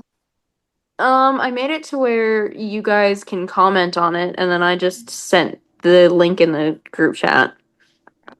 So. Because I didn't add like collaborators, because I just wanted to have commentary so I could just write it all out myself. So it wasn't like we were doubling up on too much stuff. Yeah, I don't have it. You'll have to send me the link again. Okay. But so I had said getting into Azriel and Rhys and all that. And we'll get into Feyre too. So Deanna is the goddess of hunting, maidenhood, and the moon. Symbol is the golden arrow. And she's the sister and rival to Mala the Firebringer. Or Mala Firebringer. And Elain. And then Mala Firebringer is sun goddess and lady of light. And then Hellas is the dark god and ruler of the burning underworld. And then Aneth is lady of wise things and goddess of slow death, consort to Hellas. So, what I wrote out, Deanna is the goddess of hunting, maidenhood, and the moon, with a symbol of a golden arrow. Maidenhood and silver flames. Her power is silver flames. Is it? Because all it said Yeah. on the wiki for Tog was... Yeah. It didn't No, her mention power is anything. silver flames. She was one of the bad gods, and she would actually like point to the cities that she wanted to decimate. Then So I might everyone's like, might that is change this Nesta. up a little. But the reason, Yeah. so I actually, let me get into it, and then I we know can also everyone add says Nesta into it. Feyre, but I was like, Feyre hated hunting. Well, and then she listen, taught Nesta, and Nesta used it to save Gwen. listen to how I explain it though, because this is the only way that I kind of saw that it was sort of like Feyre. Maidenhood is defined as the fact or condition of being a young unmarried woman. That is, just it quoted from Merriam-Webster. Feyre is a huntress. Even if she didn't like it, she had to learn it for necessity. Yeah. And the way that I see it with a god isn't, oh, I like hunting, so I'm gonna choose it. It's, no, that's just what they are. Yeah. Feyre became a hunter. She hunted for her own engagement ring. As much as we don't like her, it is a fact of canon. Yeah. She's a huntress, specifically with bow and arrows. Nesta doesn't use archery. She uses swords more so than anything. Yeah, but she did. She used the bow and arrow to cut the little. grid during the blood rite. Yeah, but that's kind of the only time we've seen it. She's more of a blade. And started the series with her maidenhood intact, for lack of better phrasing, because she was unmarried, as were the other sisters, but they were closer to the idea of marriage. And then, with the whole golden That's the part arrow, I got confused on. Yeah. Yeah. Yeah. But I feel like it's more like the idea of them and then versus their magic, because the idea of them could fit any three of the sisters, but then their magics fit very specific sisters. Yeah. But with the whole golden arrow, I actually compared it to the way that Feyre's hair specifically is talked about. Because yes, the arrow is golden and Feyre's hair is referred to as gold brown, with Lucian saying it's burnished gold. Usually, if you have an arrow of gold, it's going to be called burnished gold. Deanna is also the sister and rival to Mala Firebringer, and I said that leads into Elain. Yeah. Oh, can we go back really quick? Yeah. Because I know I've said this on a previous episode, but, So, even though Deanna has the golden bow, the golden arrow, you shoot an arrow with a bow. True. The harp that Nesta has, remember, it is gold with silver strings. Right. So I'm thinking this can be changed up a little bit to where Deanna actually relates to Nesta and Feyre, because at the same time, when you have three sisters, the oldest and the youngest are going to relate a lot more. Oh, hello, kitty.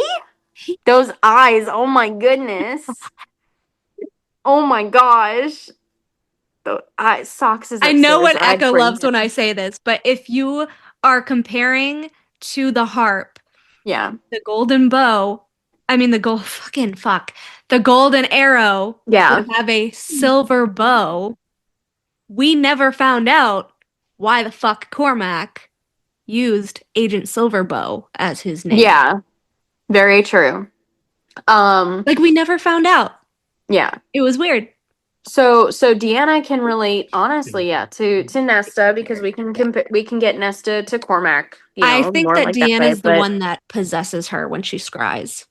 I definitely think Deanna, made out with Cassian. She does the silver flames and that sort of thing. I definitely think that Deanna would probably be the one that's like, because there's no reason for Nesta to point.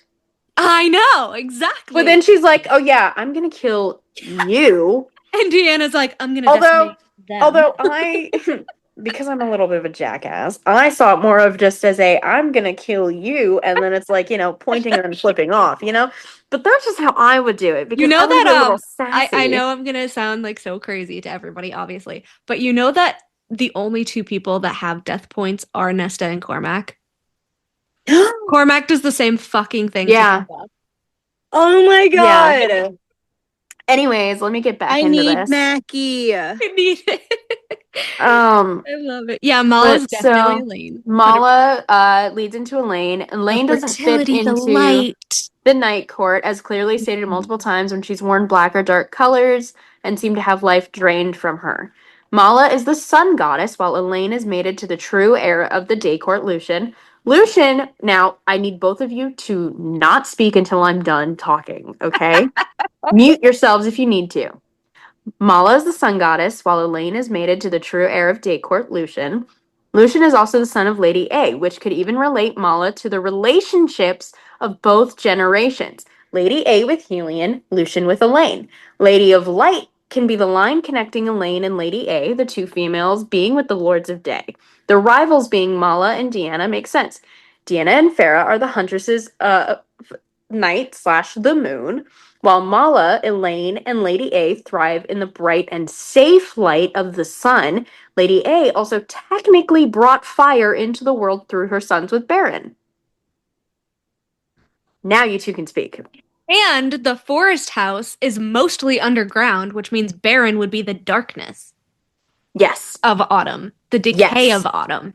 Where she's the harvest. Especially because it's considered the forest house, but then a fortress underneath. It's a fortress. So the way that I think of it is it's like in the Hunger Games with Snow's Capitol building, and then it's like District 13 underneath. You need to. Yeah, I know. Okay. Well, yeah, it says that like the first 2 floors are like just above the ground, and then the rest but then are underground. Now this is where I get into like a little tree house.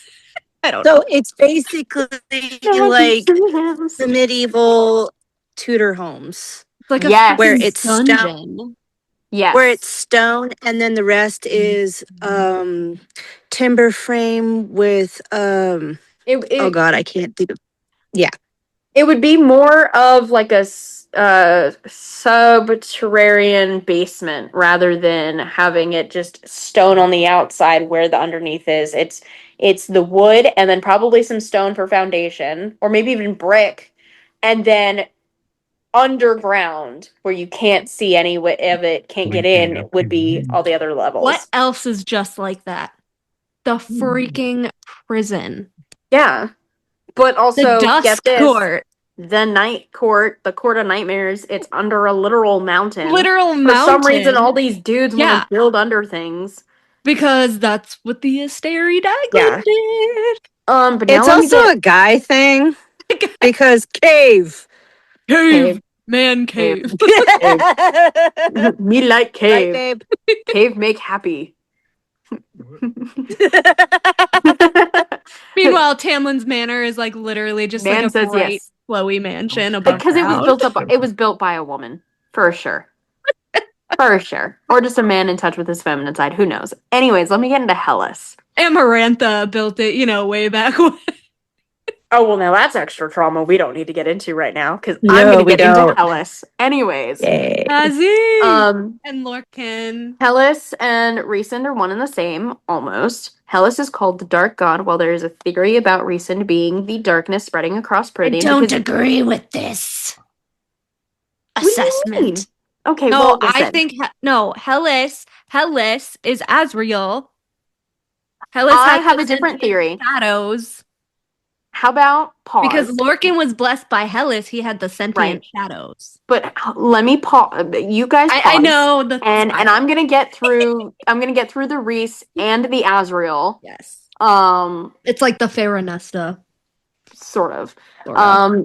Hellas is called the Dark God, while there's a theory about RHYSAND being the darkness spreading across Prythian.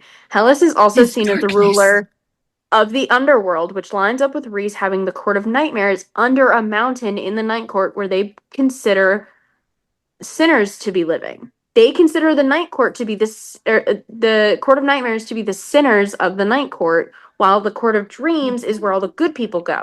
Yeah. Next in the list is Aneth, Lady of Wise Things and Goddess of Slow Deaths, as well as the consort to Hellas. Yes. What may not be first thought would be Azrael as the one connected, because he's quiet and wise. He's not the consort per se, but the right-hand man, as well as doing all of the dirty work, because typically the consorts would be doing the behind-the-scenes stuff, even if it's a female consort. This makes sense with Hellas and Aneth when you think of how we compared them to Gwynriel before. But also, if you think about it, if what's his name was blessed with those shadows by Hellas, wouldn't the technical consort of Hellas's counterpart be blessed with that gift to better the court?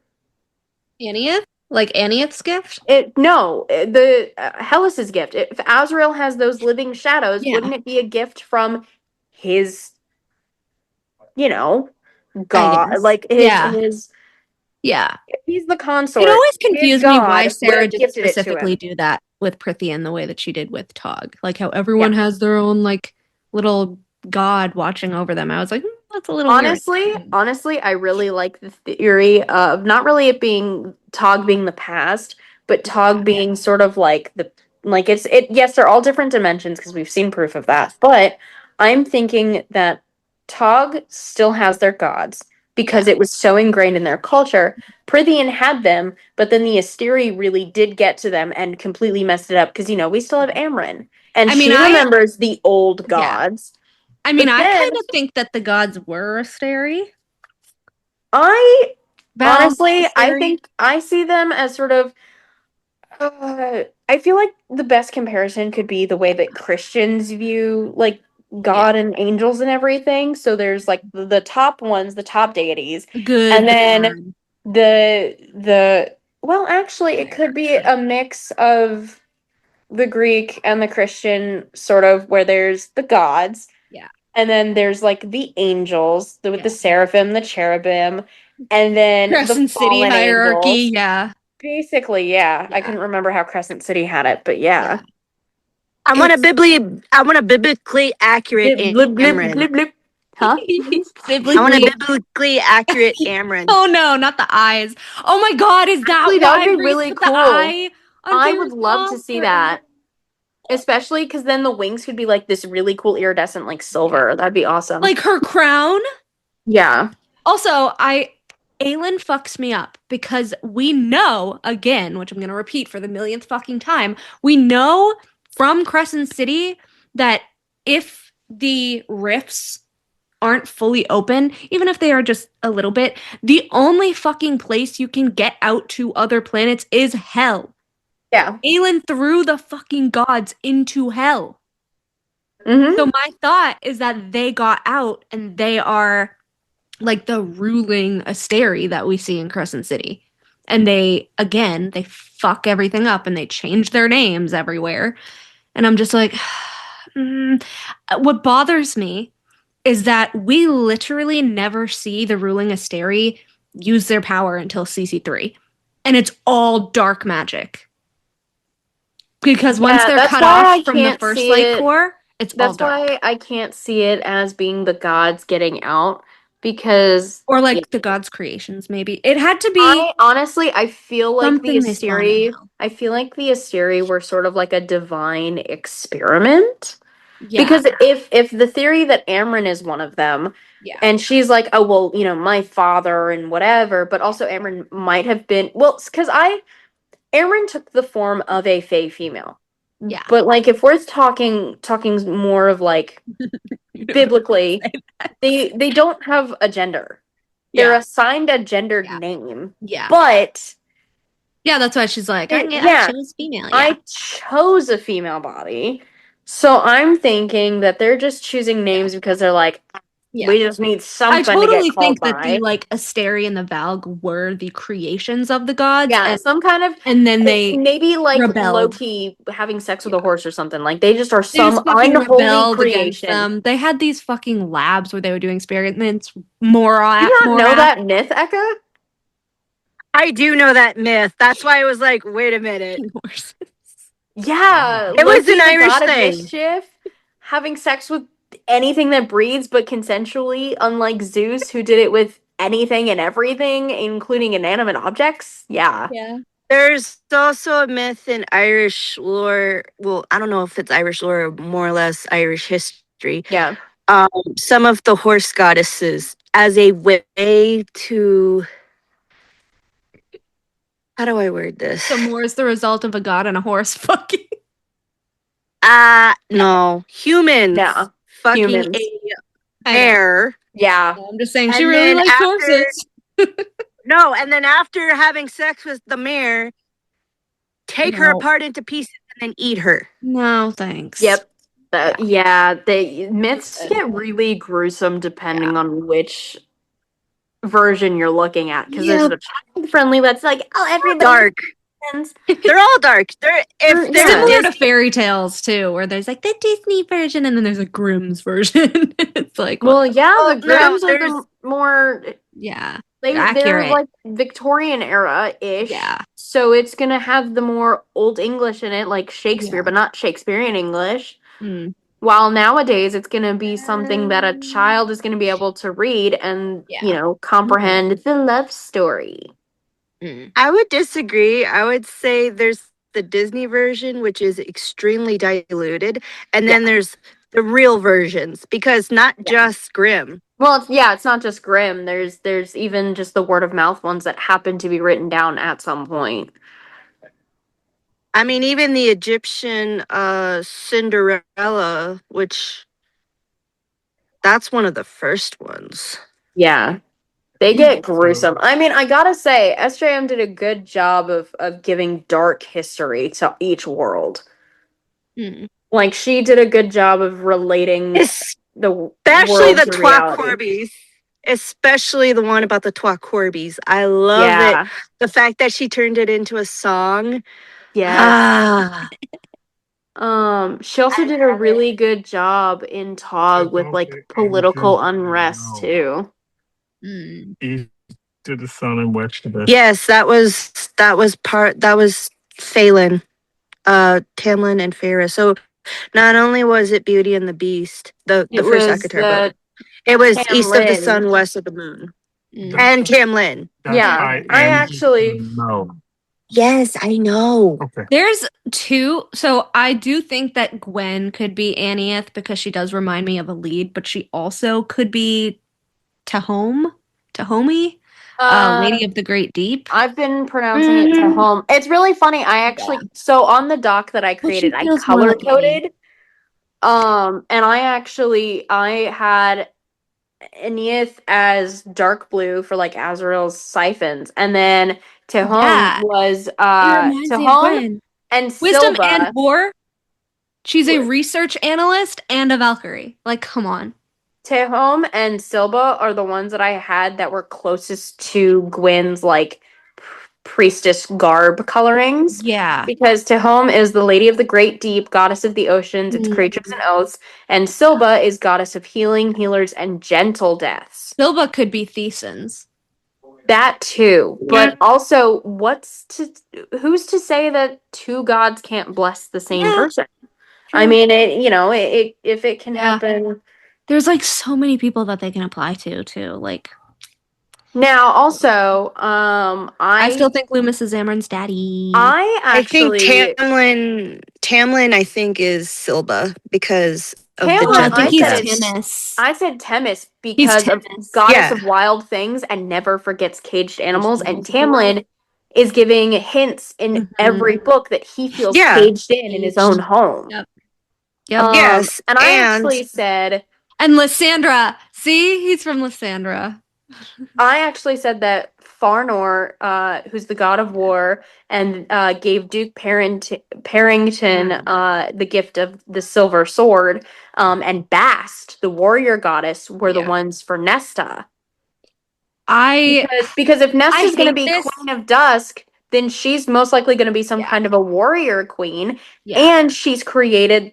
She wields a sword and she's created her own weapons. And I hate saying this. I really do hate saying this, but I think Farnor is Cassian, and I think the silver sword thing goes to him because I posted this today, actually, this literal quote, because I said it was foreshadowing of Cassian's death too. Yeah. Because I had forgot about it. And so it says, Cassian's hazel eyes were clear, triumphant. In another age, another world, he might have been deemed a warrior god by mortals. After what he'd told her about the monsters he'd put in the prison, he might very well be considered a great hero in this age.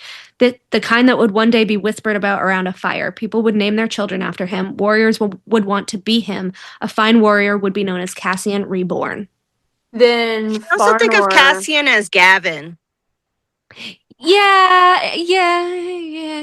I see Gavin I as see also it. Cassian. Yeah. I also I listed God of Truth / Sin Eater is Bone Carver. Definitely. Vanth I said, is the Weaver.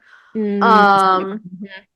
I also compared the three-faced goddess, the sisters.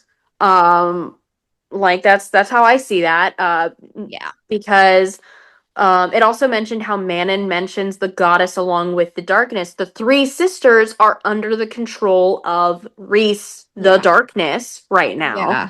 And What then if Vanth is Morrigan? Because the Morrigan is known as the goddess actually of I killing. have Morrigan and Eris under the same goddess. I God. honestly thought of Vanth as Nesta when she's Lady Death. Yeah, that too. That too. But I have, interestingly enough, I put Morrigan and Eris with Kiva, the god of atonement. Let me read to I you saw that. why. Yeah. Let me just read it. So I said my first thought of who to put Kiva, the god of atonement, with were Morrigan and Eris. Atonement means making amends or reparations for a wrong, sin, or sin, aiming to restore a fractured relationship, often by showing remorse through actions like community service or symbolic acts. Again, taken from Merriam-Webster. I mean, in a better life, it would be fucking Feyre, but Listen, who better to force into that than the two with some of the most hidden history between them? We've seen limited backstory from Yep. only one side, and they both seem to go through actions of making amends for others' behaviors and decisions in Prythian, or at least relative to what happens in the not the Night one I Court. want to explain myself to. Morrigan and Eris also have their own things to make amends for between them, but separately, Morrigan needs to get more people, not just females, out of the Court of Nightmares, because there's no way she was the only one. She needs to figure out how to save more people and make amends with the ones she's forgot about, and Eris needs to atone for what his father, Beron, has done. So they Eris both needs to have make up with Lucian because that Lucian too. believes that he helped kill Gisminda. But I kind of put it at face value that they do both have to go through atonement. And so I figured, okay, hopes and dreams, they fix it. But God I of Dreams, also are we thinking Nyx or Rhys Lonnie? because he fucks with dreams? I actually put Lonnie and Ina with Elain fully because Elain is a seer. And Yes. she also, If she's a dreamwalker, I would love for her to be a dreamwalker. I that want her too. so bad. But also, Ina is the goddess of peaceful households. I think that those cats are so loud up there. They are stomping. They sound like a full-grown person up there. They're both very large boy cats too, and they're just zoomies all over. But Elain, like the whole idea that her and Lucian might go to Spring Court and bring peace into his household again. I hope Like, so. bring peace into Day Court, Autumn Court. Like, I think they're going to be the true, like, peacemakers. Because, yes, we have the neutral territories. But, well, yes, Elain could do some stuff. But I do truly think that end game, end goal will be that they bring peace. While Phazand brings chaos. What about Balthazar? I honestly can't remember enough about that character to... If you guys explain him again, I can probably fit him into one right now. He was an Illyrian warrior who did the thing He saved Emery with Nesta from drowning, and then he brought them to a cave and shielded them from the beasts that night during the blood rite. Tehom. Yes.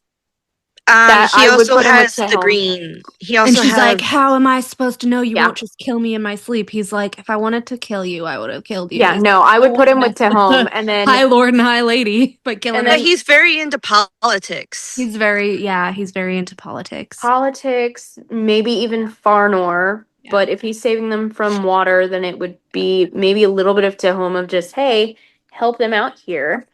I think that the peaceful households one, I really honestly think that's Briar. Because where is she now? She's with Vivian and Callie. Honestly, I would say Themis again for Briar. Because if Briar... So with your, hopefully not just headcanon of Briar and Tamlin. Yeah. I think Briar... I mean, her name's fucking Briar. Briar, I know. I put They're both Temis Temis. in green on here to put her with Tamlin. She could be both. She could be peaceful But- households and wild. But at the same time, never forgets caged animals. If Briar truly is to help Tamlin, and Tamlin feels like a caged beast right now, Yeah. Briar is going to be like, oh, hey, I remember from the war, he had some problems. He needs help. I need to help He him. saved me. I need it. And then Silba, I put with Gwyn, but also the name is out of my head right now. Who? The High Lord, which one? The Ethan. healer, yeah, Thesan. Silva I put with Gwyn and Thesan. Yep. And then I already said Farnor. The only one I could not put with someone was Loomis. The firstborn of the great goddess. Amren. Yeah. Lord of the, but it says Lord of the Gods, God of Love, and birth is celebrated at Yulmus. Yeah. I don't see that as Amren though. No, God of Love, because she literally went through the rift because she wanted to know what love felt like. I also Her would father associate let her it through the with- rift because he knew she was different and she wanted to feel Hold on, human Mel. emotions. Mel, I would also put it with Feyre Mm. because I can't put. I mean, I Yeah, can put no. him with Farah because of the Yulmus, and that's basically her birthday. No, and it's solstice, definitely Amren. And then she fell in love with Varian, like she loved for the first time. Wait. There's also the other iridescent part. one. The riddle that Feyre was supposed to solve, and for some Oh, and fucking love reason, was the answer. You know what? That does make sense. Mm. That does make sense. Maybe pre-Akamath. Yeah, She you know doesn't what? really love her sisters. She still doesn't really love her sisters. She's like, She's oh, I can also the tolerate youngest. The thing is, I honestly, actually, you know what? What if we're put, okay, I don't crazy even theory. really think she loves Rhys. I think she's codependent, honestly, but that's me. Crazy theory. If we're putting Nesta with Cormac, and Nesta is like Queen of Dusk, Yeah. Nesta's the firstborn of a mother that we think is some kind of a witch. And hear me out before either of you say anything.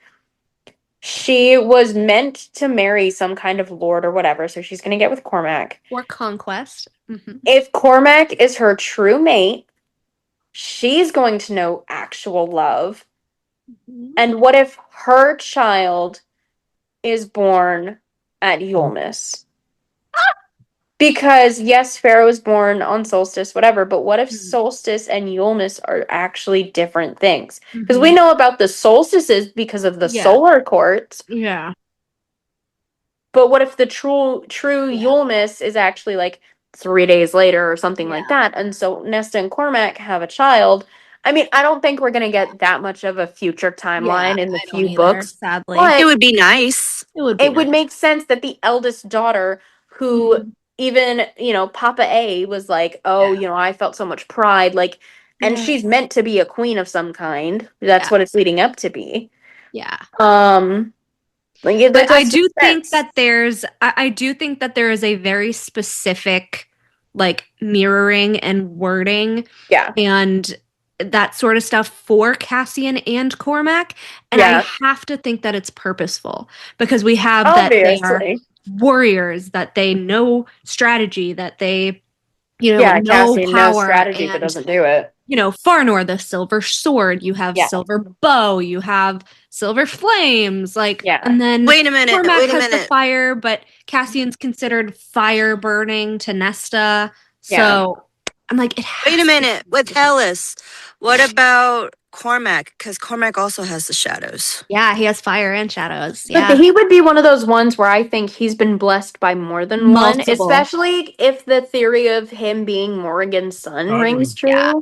And because he has the word marks of the Tog world, too. Yeah. Now, also, the one I haven't mentioned yet, the three-faced goddess. I mean, that's the sisters. But I actually compared it to, because the three-faced goddess is specifically listed as maiden for the blue bloods, mother for the black beaks, crone for the yellow legs. Then Manon mentions the goddess along with the darkness, and so the sisters, it's the sisters with the night court. So I had another little theory about the three-faced goddess. It was let me get through all of this first because there's a chunk. So tell there's you. there's that fan theory about how Tog is sort of more in the past, and then Not even a theory. Come on, they're the past. everything. I mean, it's not really Freaking frick.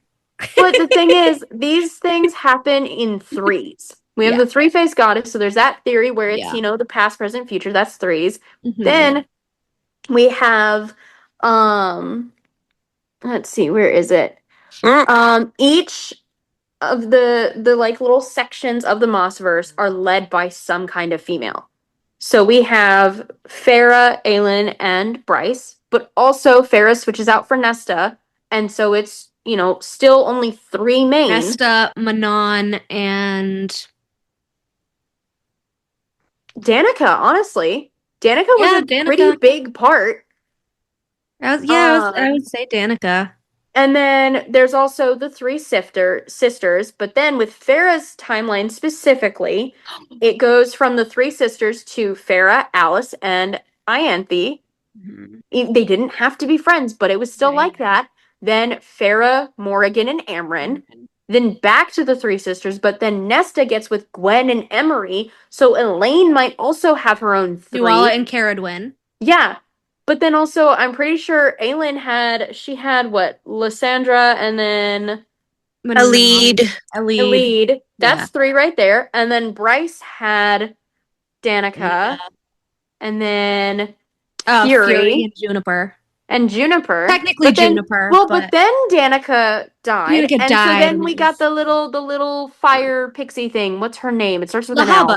Yes. So it's all of the female things have been in 3s. And I have preference because 3 is my lucky number. But a 3-faced goddess and then all this stuff's happening in 3s. And okay, I'm gonna have to go back and look. Yeah. I don't know how many members of the Pack of Devils there were. There could have been 13. Because then it would be Manon's I can look it up right now. Hold on. Danica's 13. Also, the 3 sister peaks. Valkyries will have 13. But also the 3 sister peaks, and in Night Court, there's the 3 stars. The Pack of Devils actually had 7 core members. Okay.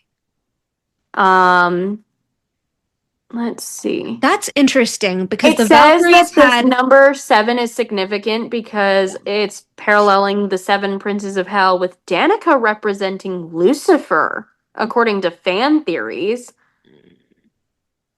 That's interesting. Here's at the end of Silver Flames, there's 8 Valkyries. Yeah. So there's 7, 8, and 13. Interesting. Actually, how many actual members were in Elain's group? Let me look. Not just females, just members, because the Pack of Devils was both. Do we count Vaughn? No, because she never met Vaughn. He just went. Elain, Rowan, Lorcan. Sensual 7. Manon. That's what fans call it. The Sensual 7. Gabriel. It's Elain, Rowan. Although, no, actually, here's her full group at the end of the series.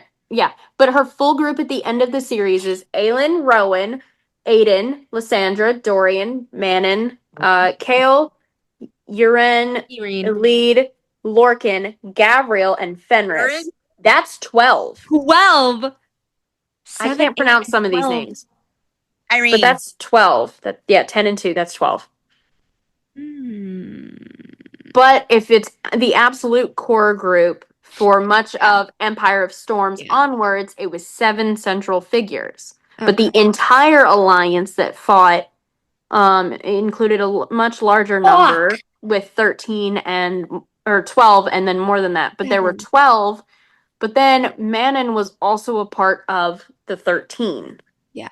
But okay, so if there was 7 core in Tog, 7 core in Crescent City, that means that we're right and one of the fucking Valkyries are gonna die. Also, 8 books. 8 books. 8 books. In Tog.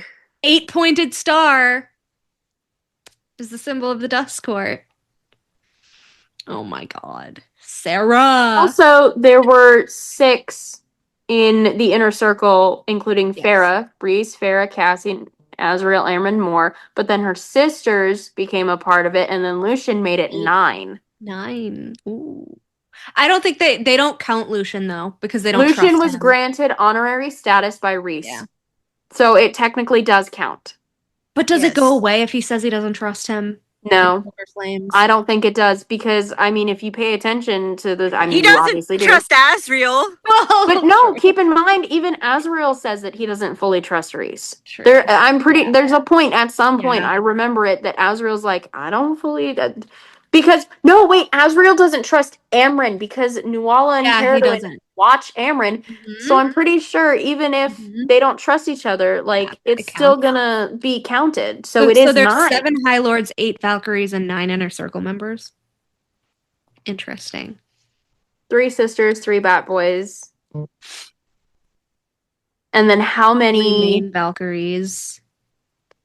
How many fucked relationships? Probably. Let's count. Gillian and Lady A, Tamlin and Feyre, Beron with everybody. Beron with everybody. Feyre and Isaac Isaac. with Nesta everybody. and Thomas. Elain and Grayson. Ianthe and on. everybody. Ianthe and Tamlin. Lucian and Tamlin. Bronn and Hart and Tamlin. Poor Tamlin. He lost it. It's a heartbreaker. Oh. So what's interesting is I'm Can going you through look up- to, like, Can you look up Deirdre for me in mythology? yes, in She's a one of the moment. Lady of Oh. Sorrows. She's one of the Valkyries. She has like the dark black skin and that really stark white scar all the way across her Ooh. face. And I'm pretty sure she gets killed like pretty badly in mythology, if I'm remembering correctly. I'll look it Like, up, is but she I'm the looking Lady of at Sorrows. I up liked her. the, just the like looking at the generic stuff that like Google is giving the overview of like the different High Lords and all. And it's interesting because Tamlin has shape-shifting, Tarquin is water control, Beron is fire manipulation, Claes is ice, Thesan is healing, Helion is light, and then Rhys is darkness/shadows. He has 2 that are listed. I think while that's everyone just else has people 1. not knowing what to call it. I think it's Well, just and dark. flying. Because the I thing would say is, it darkness is- / Daemati because it's 2 different sets of magics. Yeah, but like still, why does he have 2, you know? You've probably Because talked about he's this in a not previous just thing. Fae, he's also Val. Yeah. Because Daemati Well, is then a who Valg does the power. nature manipulation? Tamlin has Rowan's wind power, and Rhys has Maeve's Daemati power. Right, but who has Question. nature manipulation? Tamlin. You think so? Yeah, Tamlin I mean, does. we haven't seen Briar. He says Tamlin. I feel like it's Restored not Court. Tamlin specifically. I feel like it's the Spring Court nymphs. Or Elaine. Because there's Gardener. tree. I mean, yeah, she's a gardener, gonna but go I green don't thumb think with she's gonna have magic. more than just the seer thing, unless she's I hiding think it. she will. But because of Nesta, because Nesta has more and she doesn't know what she can do. But I think Tamlin doesn't have nature manipulation. I think it's just the nymphs, because there's tree nymphs, river, ocean, like there's so many. Yeah. They're the ones that do more of the manipulation. So I think that they actually just travel. I mean, yeah, it even says the nymphs don't really I have don't like think a set Sarah's court gonna. either. It's Sarah. He's I don't not gonna think actually she's get gonna into delve it. into the lesser fae, unfortunately. So of the core group, I think if anyone was gonna get like a green thumb, like a magically green thumb, it would either be Elaine or Briar. Yeah. So now I have a question because I read that Nesta's the tallest, and she's 2 inches taller than Feyre. And Elaine's height is that she's shorter than Nesta, taller than Amren. So I'm thinking Yes. she is the shortest. She is the shortest. Um, That's why the so height difference with- between her and Lucian is so with cute. the Bat Boys, we Rhys, know their Azrael. wingspans. With Azrael at the biggest, that also means I he's thought the Elaine tallest. was the tallest, tallest. Who? I thought No, Elaine was the tallest. No, she's Oh, shorter than Nesta. the shortest. Mm-mm. Nesta's the tallest. Nesta's 2 inches And taller. Gwen is a little bit taller than Nesta. Yeah, so Which that makes sense because Azrael's the tallest bad boy. Because I know wingspan, relates to other things. Yeah.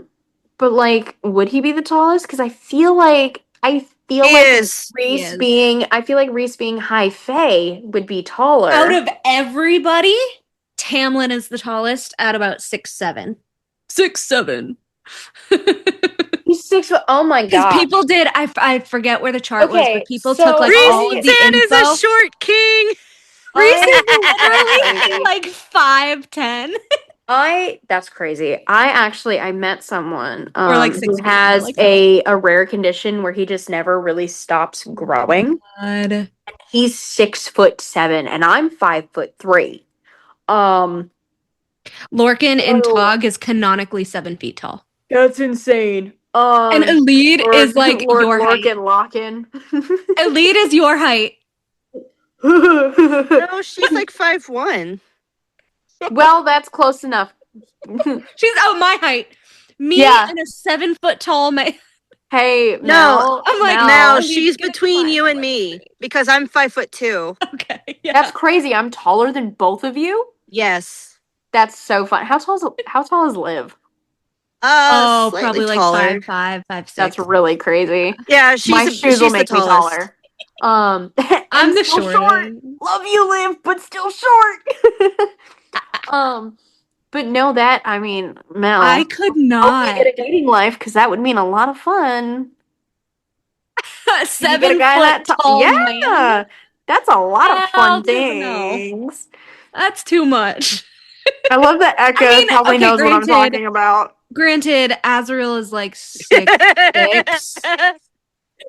It's so Tamlin is 6'7", Azrael is 6'6", Cassian is about 6'4", and then Rhys is about 6'1". He's a short No, king. actually, what we're gonna do, I really want Rhys to be in the 5 foot, so we're gonna say he's 5'12". You're gonna say he's 5'11" and a half. No, he's 5'12". Because technically it's 6 foot, but I want him to have a 5. Yeah, so no, he's technically 5'12". he's like 6'1", but yeah, me too. I don't care. Technicality does not exist in headcanon. No, I wish I could find it. Someone a while ago took all of the information and like with like the measuring charted tape and stuff. like charted it in terms of like Oh. every time they talk about You know wingspan and like height, like Azrael was like as I tall think it as was Yaz. it might have been because I it think it says was Yaz. Azrael is like as tall as the threshold of like the kitchen or something, and I'm like, Actually, it says Cassian's the tallest. So Cassian's 6'7", Azrael's 6'4", 6'5", Rhys is 6'2" to 6'3", Tamlin is 6'3". no. Morgan is tall for a Oh female my at God, that is 5'9". so fucking wrong. No, that is definitely just a Tamlin hater and someone who wants to Really? Rhys. Yeah. Because it says there's no No, actual official someone ACOTAR thing. on it might have been Yaz. I don't know. Someone who is fairly neutral, like charted out everything with Wait, all was it a the Tumblr information thing? from the books. Yeah, it was a long time ago. Let me see if I can turn my. Charted out everything. around. There was Give me a like second. all like the Was it quotes this? and whatever. No, it was something else. Because there's this. No. Ah. No, there's a more accurate one that let me try to find it. Goose. Yeah, the Tamlin haters are always going to say he's the shortest when he is canonically the tallest. This is really funny because it's just a book. They're Right? all tall. Right? tall. They're It all doesn't fucking matter. fictionally tall. It Except doesn't for matter. Rhys, because In he's my normal head, tall. in my head, Rhys is none of normal them tall. are taller than 6'4". So Rhys is like 5'10". And Azrael is 6'4". And then Tamlin is also 6'4". And then Cassian is 6'2". Yeah. And then all the women are between Amren's at like 5'1". And then Oh, okay. So Well, like, someone said that Elain in is Akamap, tall. it says the Cassian is oh, about Elain is like taller than Azrael, but 5'11" I in don't my believe head. No, she's 5'7". Really? Yes. Aelin. Aelin. She's 5'7". I just, in my head, I picture them a bit differently. Because, I mean, they're high fae. They're going to be taller than a human. Like, I understand that the three sisters, you know, they're human turned fae, so they're probably going to keep their height the same. But, like, a fae like Morrigan, tall for a female at 5'9", according to some It chart. says Cassian is 6'5". I was right. It says Cassian is 6'5", Nesta is 5'8". Okay, but that still seems a little short for Nessa, honestly. Someone did or like this one the best, I think. Yeah. Someone did one. And she said height of the 7 High Lords. Yeah. And it says Tamlin 6'5", Helion 6'4", Tarquin 6'2", Callius 6 feet, Thesan 5'11", Rhysand 5'10", Beron 5'9". No, Beron is 4'9". Beron is 4'9" That's so rude. because no, it's not. He's overcompensating for something, and I'm keeping it a Okay, little. so PG-13. Cassian is 6'8". What if he's normal Azriel's height? 6'. It's just he's got a little willy. I mean 6. Cassian. I was gonna keep it PG-13, but Quad. Source says he might be the kingdom's Farquad. Yeah, right. Goosey, So does that make Helion Shrek? But like I know. Shrek. Oh that's God. Human? No, human Shrek, not green Shrek. Human Shrek. Oh, he was hot. Human Shrek was hot. He was I can't hot. read centimeters, people. Can you put it in inches? I mean, Mel, if it helps, I'm not gonna. No. I'm not gonna add to that. Mel, if it helps, Beron is like 3 centimeters in his pants. So Jesus. 3 centimeters like that big. Bean slut. Source said that's a bean flick. Well, you know what? I think I offended some ladies. Okay, so here's a quote. It says Nesta was on the taller side for a female, standing a good 2 inches above Feyre. Yeah, that's what I read. And then and then So I'm assuming Gwen Feyre is like is average 2 height. inches above Nesta, and Emery Yeah, is an inch above Nesta. I'm seeing it as Farrah's like 5'4", 5'5", because that's like average height for a woman right now in modern times. So Nesta is, let's say 5'5". So then that puts Nesta at 5'7". And then Emery's an inch taller than Nesta, so 5'8", and then Gwen is 5'9". Yeah. Yeah, that makes perfect sense. But Fae are a lot taller than humans usually. It says about Gwen, it says the priestess drew up to her full height, which was slightly taller than average for Fae females. So then we should say that Gwen is actually more like 5'10", 5'11". So Gwen is basically definitely like Taylor my mom's Swift. height, yeah. She's Oh my tall, God, yeah. Gwen is Taylor Swift. Gwen is Taylor Swift. Wait, Oh, so does that, she hold on. needs a boy to carry So in Silver. comparison, would that mean that Nesta is more like Sabrina Carpenter? Yeah. Wait, who is Sabrina Carpenter? Oh, Nesta. she's like 4'11". Yeah. Well, I mean, yeah, she's 4'11", but if we're doing it canon of like, of just, Taylor Swift and Gwen, so that means that besties. Or, I mean, Selena Gomez and Taylor are still friends. Yeah. That we know. So, you know. Yeah. Gwen is my tall girl. Who needs a tall guy? So would that mean that Travis Kelce is Azriel? I'm gonna well, say looks no. like I'm gonna be listening to Wood again. Wait, I think I brought Which makes sense. Azriel Shadow Cassian Daddy. is not gonna end up with Gwen Love. No. He has the No, biggest fan, duh. Cassian. I need to respect Liv while she's not feeling well. I'm not gonna continue that sentence. I'm gonna keep my thoughts to myself. No, say it. Say it. We're No. the podcast of unpopular opinions. Say it. No, I want to be nice to Liv. Cassian is gonna. Cassian can't be with anybody because he's gonna be 6 feet under. I love it. I mean, wood is wood. Yeah. What is wood?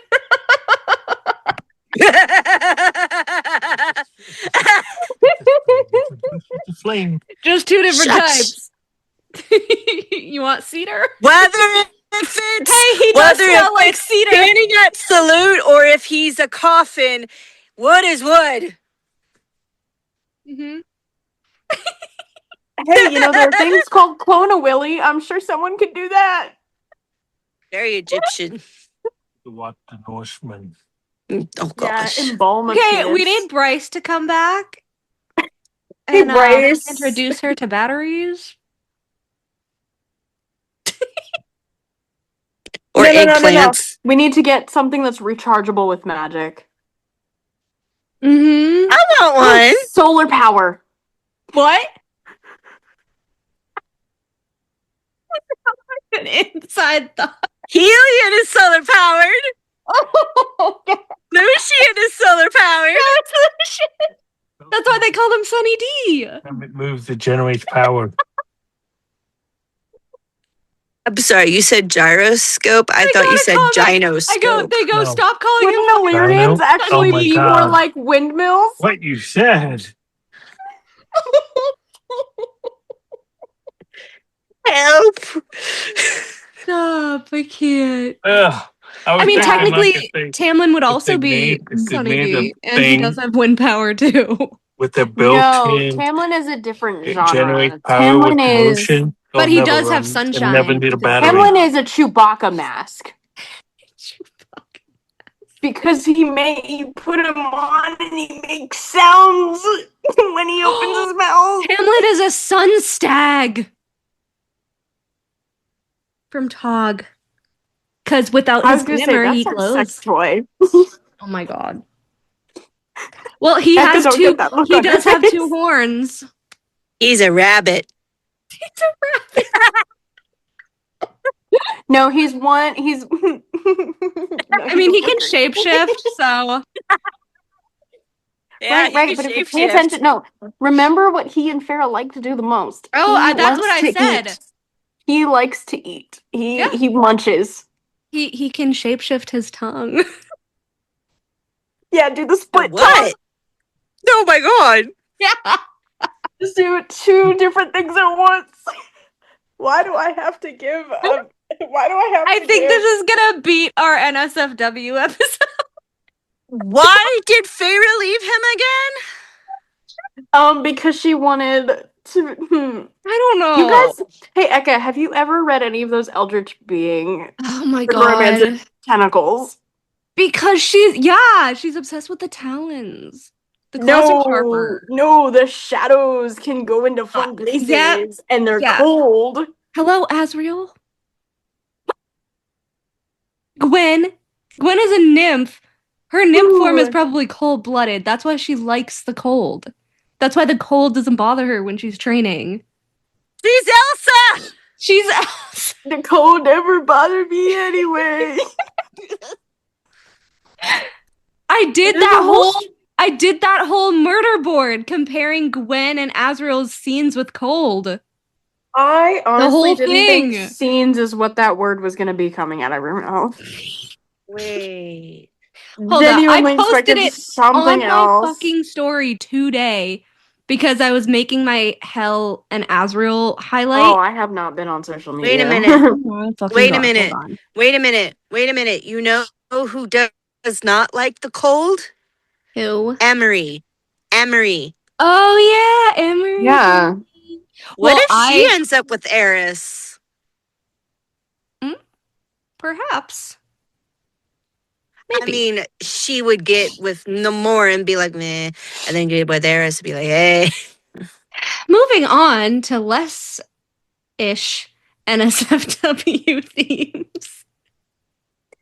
I mean, we all read fairy smut. Are we it's really gonna whatever. be PG-13 about this? This is the end of Literature. the year yap. I don't know what you thought you were getting. Literature! I saw it today. Cliterature. That's what it's Yes. called. Oh yeah. Yes. That's been around on TikTok for a while. Yeah. Well, I'm not on TikTok very much, so I was at work the other night call and me a I saw boomer. something on TikTok and I screenshotted it and I shared it on my page and then I shared it to you guys and me and Echo went on a little bit of a ranting spree. Was that the one where I Yes. ended up with 200 and something messages? Yes. So let's rehash that, shall we? Go ahead. I sent the quote because I'm always on the hunt for more proof that Rhys is Valg, and I got a bunch of comments on this too. So Mhm. it says, this is Akamath chapter 54, by the way. His whole girl boss, gaslight, gatekeep fucking Ha ha ha. thing Before the Right? Campbell's soup. before the Campbell soup that everyone thinks is such a great little fucking montage, which it isn't. It's I still. gaslighting. But Can I go anyway, into that? Can I go into that real quick? Yeah. Because that pisses me the fuck off. She's a huntress. Granted, yes, she doesn't like doing it. But wouldn't it be so sweet and sacrificial in a romantic way to say, look, I really fucking hate hunting, dude. But I am a huntress at heart. I'm really good at it. And I'm going to get you some food because you're my mate. And you know what? I'm going to do this thing. And you're going to fucking eat it. I'm not going to cook it, but you're going to fucking eat it. And you're going to eat it like a Valg. That was very hot. That was very much a Katniss and Peeta in the first Hunger Games type thing. The cannibalism thing? Well, not the cannibalism, but the... No, I mean, like, the ferality of how they, like, eat shit. Yeah. They would tear that shit apart in beast form. Oh, the Valgs, yeah. Yeah. Backstory of the Squid Games. Later. Yeah, Echo wanted them to, like, wanted Feyre to hunt and then them to, like, use their beast forms and, like, rip into it. That would have been cute. Because they tried it would have been cute because they try way too hard to be civil. And it's like neither one of them are civil. They're not fucking civil. Ever. They're beastly and frightening. Clawing at their skin 99% of the time, and they have the audacity to say that Tamlin is. Come on. At least Tamlin would be hotter. Tamlin actually, as petty as he is, he doesn't actually, and I get so mad at people who say he have anger and management issues. If he really had fucking anger management issues, oh my god, then he would have gone full fucking beast in that meeting. He would have killed Feyre at this point, honestly. But also, yes. Oh my god, real quick. Yeah. I just thought of something. I don't know how far you guys are in Tog. I pretty much know everything. Go on. No, that's not an answer, Mel. Did you read the whole thing? I'm in the middle of Empire of Storms. Okay, that's fair. I've read it all once, so. But I've done deep dives on Kingdom of Ash, like. That's different. You have to read it. That's like trying to get the spark notes on an SAT test. I know. Exactly. I know. I'm reading. You have to read all 1,000 pages. I am. I'm not a hypocrite. I'm reading all of it. I'm just saying I know what happens. So. Okay, but do you know about when Roalen cement the mating thing on the beach? Yes. Yes. And there's biting. Yes. And there's marks. And there's marks. Yeah. And there's marks. I know. It's like werewolf shit. You mean like how Tamlin leaves marks? That Tamlin needs to do that, and that's why he was trying to bite Feyre, but then he was like, oh. Or get this. There's nothing here. Get this. You guys are going to hate me for this because it's going to be so basic compared to big theories like you guys, but get this. Maybe he's just a little kinky and he likes to bite. Rowan or Tamlin? Works for me. Yes. Works for me. Hell yeah, bring it on. I won't say no to either. No, I mean, to me, that just proves that Tamlin is from their line because he has the ferality. Yes. He's from their line because he's a blonde, okay? It's not the blonde thing. It's the not green eyes that look like the grass of Terracin. The shape-shifting, the ring, Goldrun's ruby. There's a fuck ton of shit. There's a fuck ton of shit. But the biting could just be even Gavriel, like he's got a little bit of Gavriel going on. Yeah. No, I want like a werewolf type mating bond thing for Tamlin, exactly like Roalen.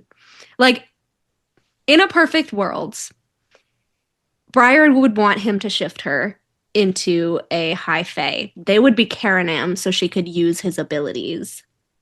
And then they would both be a little beastly. You know what I'm saying? This is the girl that likes to run around naked and dance in mud puddles. Naked. I mean, she didn't really have a choice, but yes, she did splosh around in the mud. So, Adam and Eve. And Rhys is the serpent. Get it? The Ouroboros? Rhys is the serpent. Holy shit. Ooh. Does that mean he likes to eat his own ass?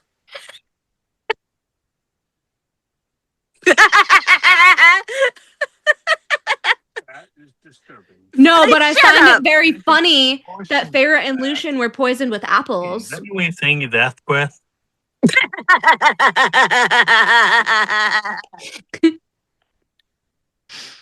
I think this is where I just need to keep my mouth closed. No, Feyre and Lucien were poisoned with apples by the Asteri, by Hybern. Interesting, isn't it? Yeah, that was a dumb move on Feyre's part. Feyre's existence is dumb. Feyre's whole existence is dumb. Her mom even knew that. Feyre is dumb. Her mom Feyre was has like, no why brain. the fuck did I give birth to this bitch? Why did I I don't do want this? you. Here's the nanny. Hey, Feyre, go out and And fight then for she your family to became survive. but Everyone's also- fucking problem. Forever. But also not keep pigs, not keep chickens, not keep a cow. That stuff might have Because been you're expensive, in the though. middle of the boonies and that would make total fucking sense. Not even a fucking horse. Like, Despicable. everything was Or a taken. goat. So their We cattle have was a- taken they, from them. they have every other animal but goat. Like Choose it's- one thing to bring with you. The ironwood bed. That's what they- No, they had goats in Illyria. No, I'm talking about like in the Night human court? side. We heard about them having horses and cows and things like that, Yeah. but they could have had a goat. It would have eaten They do have everything and goats. anything. Yeah. Yeah, but why didn't any of the sisters think of that? Or the father of just, hey, steal a goat. We'll somehow hide it. It'll just eat There everything. has to be mountain goats in the night court because Yeah, for Amren was sure. drinking goat blood. Like, who is hunting these goats for this restaurant in order for them to have fresh goat Any blood? of the Fae, for- honestly. Does that mean they have gyros? I don't know. Oh, with tzatziki sauce? It's the stag horns. I don't know. I love gyros. Well, yeah, wouldn't it be the stag horns if the night court's technically like Switzerland? Is What? that Switzerland? No, People in real life compare the like Switzerland city, I forget what the fuck it's called, to the night court. Oh. Well, no, considering that Prythian is the UK. But it would be technically be Um, Scotland, which They, Cormac, where no. I mean, okay, they don't have mountain goats like Switzerland would, but they still have goats. they have goats. It's not just the big burly ones Yes. that are like in Minecraft and push you off, which is really getting a niche audience right now. What Um, about the ones that are in Colorado? Oh, those type. Honestly, probably still no, because Scotland and just the Who UK in general cares what is kind of more goat the ocean night court seaside cliffs where it's not really climbable by a goat either, and it's super grassy and green on the top. I think the importance is why was Amren drinking goat blood? I'm gonna be looking up the kinds of goats in the UK now. Stop it! We're not doing a whole segment on goats. No, we're not doing a whole segment. I just they have what's called the rare British primitive. They don't have I feel like poison that's ivy. something Rhys would serve as like a specialty. Okay, the British primitive goat is Old English, Scottish, Irish, and Welsh. They're descended from Neolithic goats. They are excellent for rough terrain, converting poor forage into milk and meat. Feyre. I There's mean, she also could the have also golden made soda Guernsey, bread, but which it has good milk and is a good pet and small goat to play with. And the baguette goat with a B, baguette goat. Just gotta clarify, that's what it's called. It's often seen in feral or conservation herds. There's also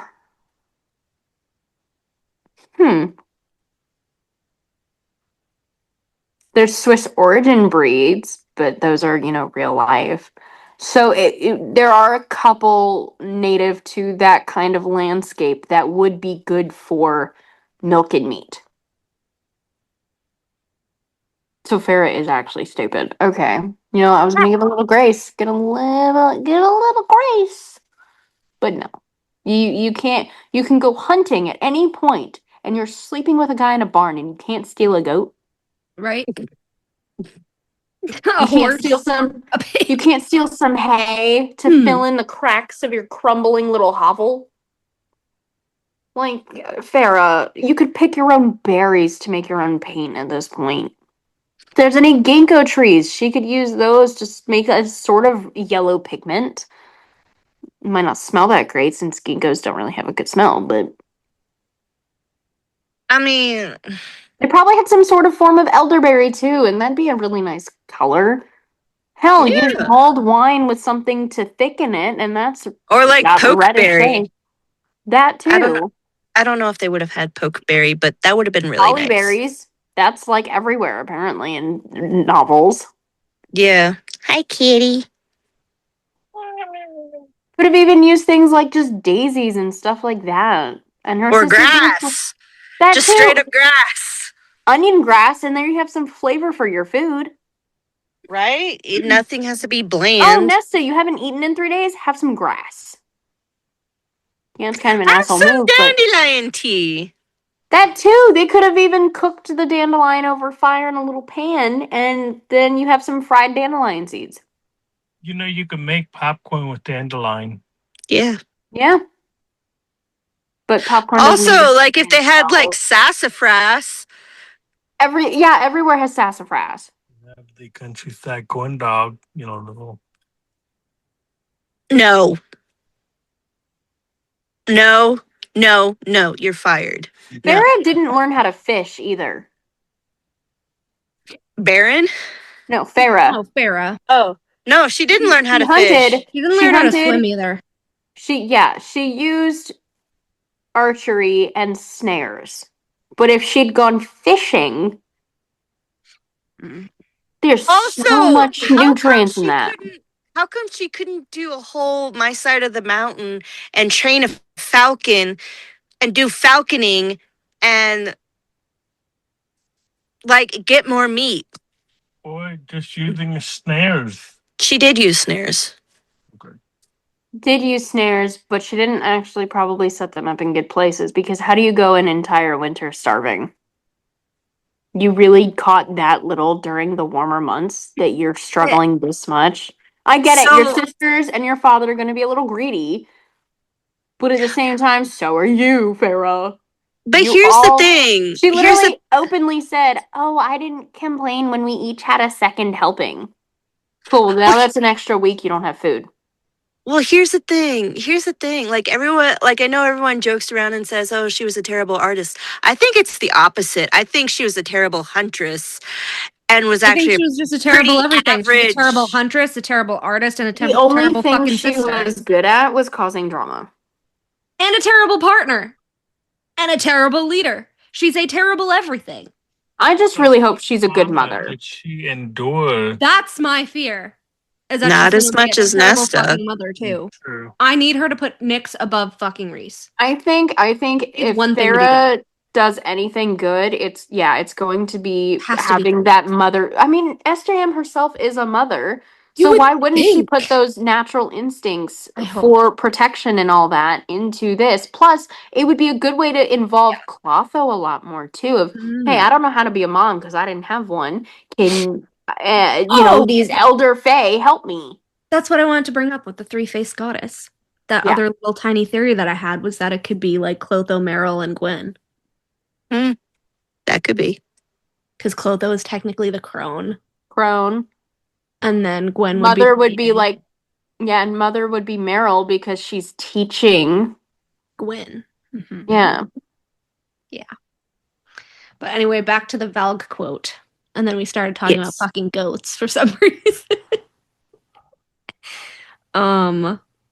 So, chapter 54. Again, I hate this fucking chapter so much. Anyways, Campbell's chicken noodle soup. Rhys thought that, it would be a nice little idea to tell Feyre how different and amazing the Night Court is compared to the Spring Court and their history. So he says, and I quote, "We'd long ago freed our slaves in the Night Court. We didn't trust the humans to keep our secrets, not when they bred so quickly and frequently that my forefathers could not hold all their minds at once.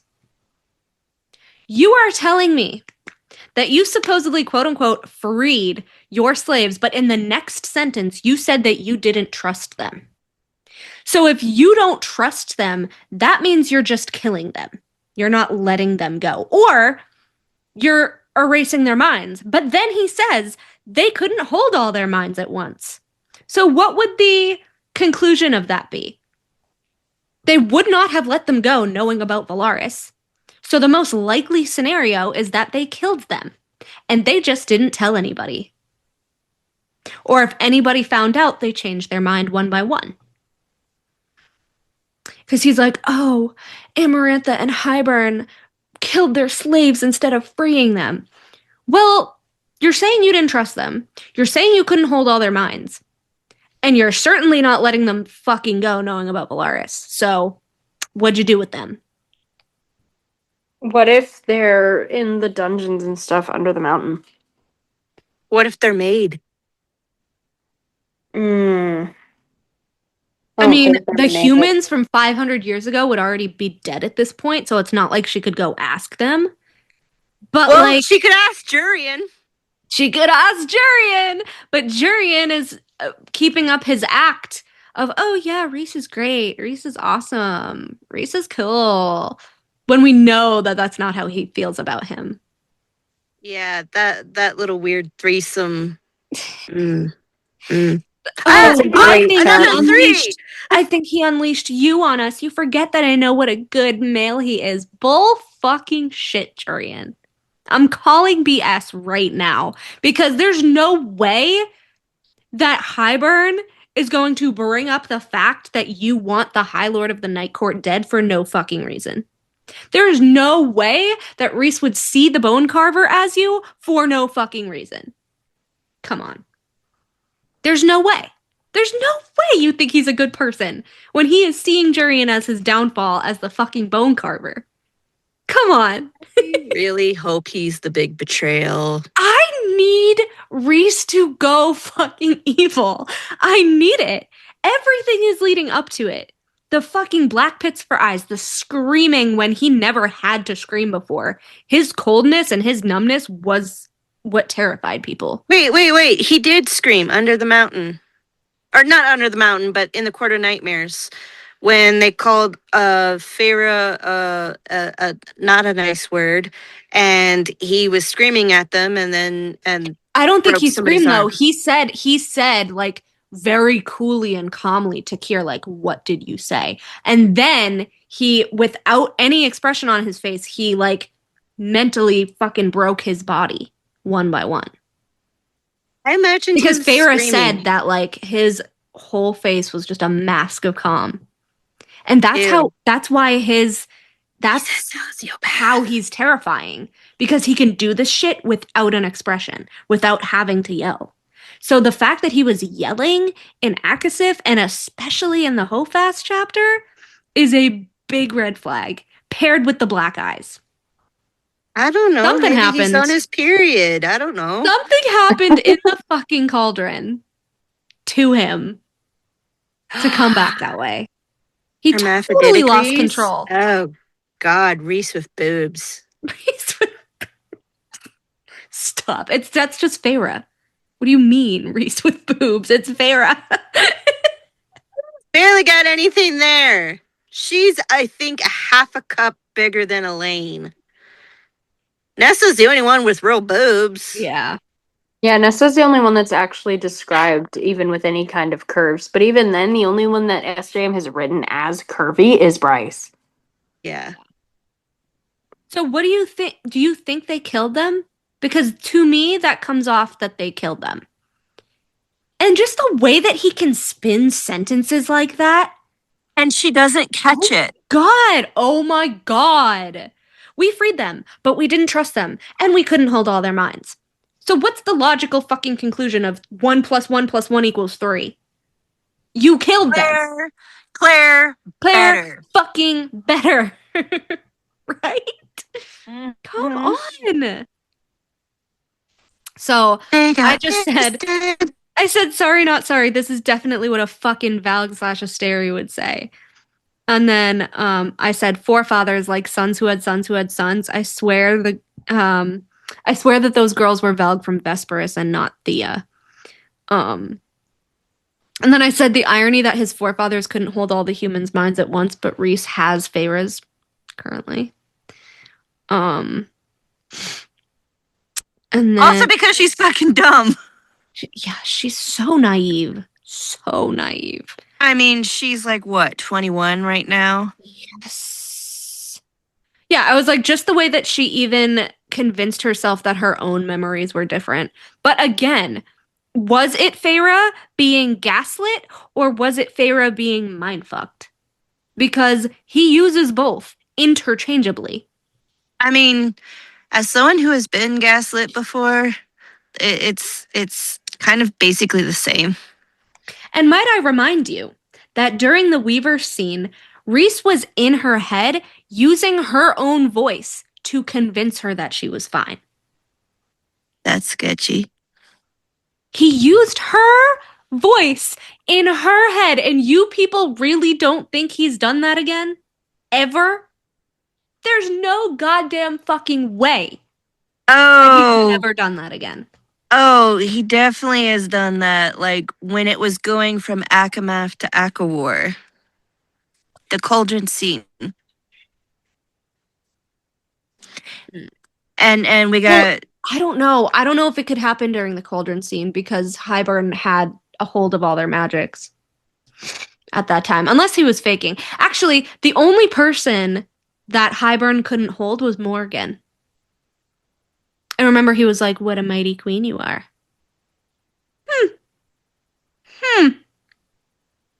Weird. Weird that she can winnow when he has everybody else's powers, including Rhys's, and he can't winnow. She's more powerful than Rhys. Ooh. It's weird. The way that Hybern called her out, it was weird.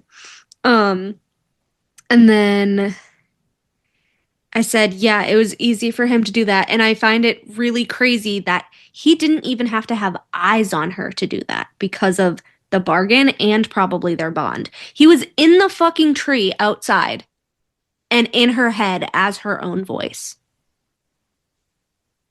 That's fucking crazy. And then when you think about what he said at the High Lords meeting when he's like, I could make all of you and your people fight for me. So he doesn't even have to be in their vicinity to do that. And High Lords too. That's a fucking Valg Royal. I'm sorry. It's a fucking Valg Royal. So then is Moore technically a Valg Royal or is she something else? Well, She has she's dark technically a roiling magic. royal. She's technically a royal anyways. Yeah. Yeah, but is she a Valg Royal? I mean, if you're cousins, I would assume you share some kind of bloodline. I mean, Depends if she's a on what witch, side. she's already part Valg. Well, also, isn't Morgan also like witch in some way? So Valg comes from Yeah. the side connected to Rhys's line, and then witch Mhm. comes from the other side. Yeah. Mm. So, and Is witches are half Valg, so she would have Yeah, that too. that in her blood too. Yeah. Oh, the dark roiling magic beneath the pretty exterior. That sounds like the Weaver to me. Well, yeah, and the Weaver's dead now. What if Morgan somehow becomes the new Weaver because of Koshi? Or not really the new Weaver, but like becomes trapped in a similar way because of Koshi.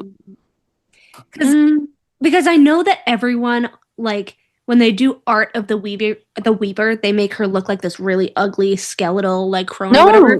Feyre She is described the Weaver as very beautiful. pretty. Yeah, like young was looking because she's eating beautiful. life. Yeah. Yeah. A goddess of So- death because she's taking the life. She's like an energy vampire. She's taking Yeah. the life out of a person, Yeah. which is also She's like why. Mary of Bath. Yes. Mhm. She's using their hair in a loom and burning their bodies in the fireplace. Because what if she's just eating the hearts? When Nesta was crawling through the chimney, she was saying that it was flesh. Why would there be a bunch of flesh if the Weaver was eating, like, cannibalism, that sort of thing? I think it's just the hearts. Okay. And the blood. Interesting. What if... So they're in the middle, right? The middle was kind of like It's like the evil sacred place, space. right? Yeah. Yeah. What if she was taking the life and then kind of like in Crescent City, like what they did with the Harpy? Maybe they were trying to just make like more Hybern soldiers. Maybe they were trying to replace them with Wordstone hearts. What if she dumps them in Orid? And that's what makes the roses grow. Again, though, like the flesh and the fucking fireplace. Like, where are the bones?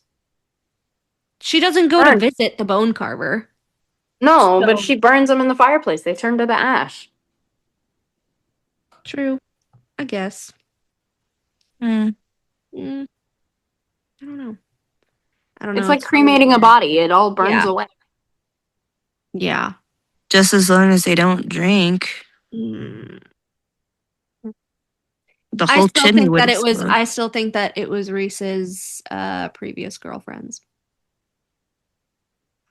Well, I mean, Rhys himself says that anyone that gets sent to the Weaver ends up dying and can be traced back to the court they come from. That's the reason Feyre was somewhat successful, is because the Weaver couldn't trace her back. What if the Weaver's able to just follow people to their courts?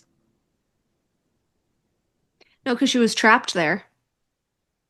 Like the bone carver was trapped in the prison. She was trapped in the cabin. And Can she sense power? Huh? Can the Weaver sense power? Like other people's power? Most likely, because she sensed Feyre for being different. Mm-hmm. When she touched the engagement ring, she sensed it and she was like, "What is this in here? This is new." No, I just found it really, really fucking weird that Mor and Cassian like knew where Rhys was taking Feyre, and they're like, abso-fucking-lutely not. You're not taking her there. He had Honestly, like a whole argument with them about it. I think it's because keep in mind when he and Feyre started working together, he said that he already had some planning. He just needed her help. I think that Rhys was already trying to figure out a way to get someone to the Weavers. And then Feyre comes around and it's like, wait, no, this is actually perfect. This will be the way to do it without getting caught. So I think that he'd already been talking to Morgan and Cassian, and then they were like, wait, hold on. I mean, yeah, now you're going to send her? But Mor knew that Feyre was his mate. And So Cassian, did so that's Asriel. why, well, I mean, I'm and it was pretty to sure get the Cassian fucking ring, knew which he was too. just gonna propose to her with. Because his mom, because of the promise he made his mommy. Yeah, no. So I'm like, the fact that Cassian had no idea and was like, she's gonna fucking die. But the fact that Mor knew and was still like, she's gonna fucking die. Were we like, told that he didn't know? Because, I mean, Morgan tells Asriel everything, and then Asriel talks to Cassian about things. But also, Cassian. That scene, as far as I recall, I don't know. Asriel wasn't there, no. Yeah. But the mating stuff, Morgan gossips. She's gonna tell the rest of the inner circle. Like, Amren's a gossip. I don't know if she did Amren- though, because Amren figures it out, and like when Feyre's in the room, and Rhys was just like gave her a short nod. I mean, Cassian's not fucking figuring anything out. He's just goes right over his head. Earlier Cassian was a lot smarter than later Cassian, though. Yeah, but that was beginning Cassian. So that, I'm giving him a tiny bit of definitely would have credit. like spun her around the room though if he knew. Unless he was specifically told, like, hey, don't do this because she can't know yet because it's a part of a plan. Because remember, if Cassian is Lord of Bloodshed and a general, he understands strategy. If Rhys tells him, hey, I have a strategy for this, you can't do anything about it, it's not up to you, then Cassian would have to respect that because Rhys would most likely be doing, instead of a, as your brother, it's more of a, no, I'm your High Lord, you're going to follow this order. I just feel like Rhys is more like the less people who know, the less mess there'll be. I think he honestly just told Mor, and he's like, if you fucking tell anyone, like... If you tell anyone, you're not my cousin anymore. You're not. You're gone. Kicked out of the inner circle. She was like, okay. Then me and Eka got into like a really crazy crack theory. I mean, we all have a lot of crazy. All our crack theories are crazy. But I don't know. We don't know anything about Spring really. We know like the backstory and stuff, but there's a lot of holes to fill in. So this is what was texted back and forth. I said, it's odd how Rhys has perpetuated this idea that spring equals bad and night equals good. I said, what if, and then in quotations I put, and we know Tam's dad was awful, so I don't think this, but I'm spitballing here. What if Spring was always spying on Hybern and not an ally? What if they knew the Night Court was secretly allied with Hybern because they're all Valg, and they spun everyone's minds to change the truth, and that Spring was the one allying with Hybern and bad, and Night was always for the humans, which would go with them killing off their humans instead of actually freeing them?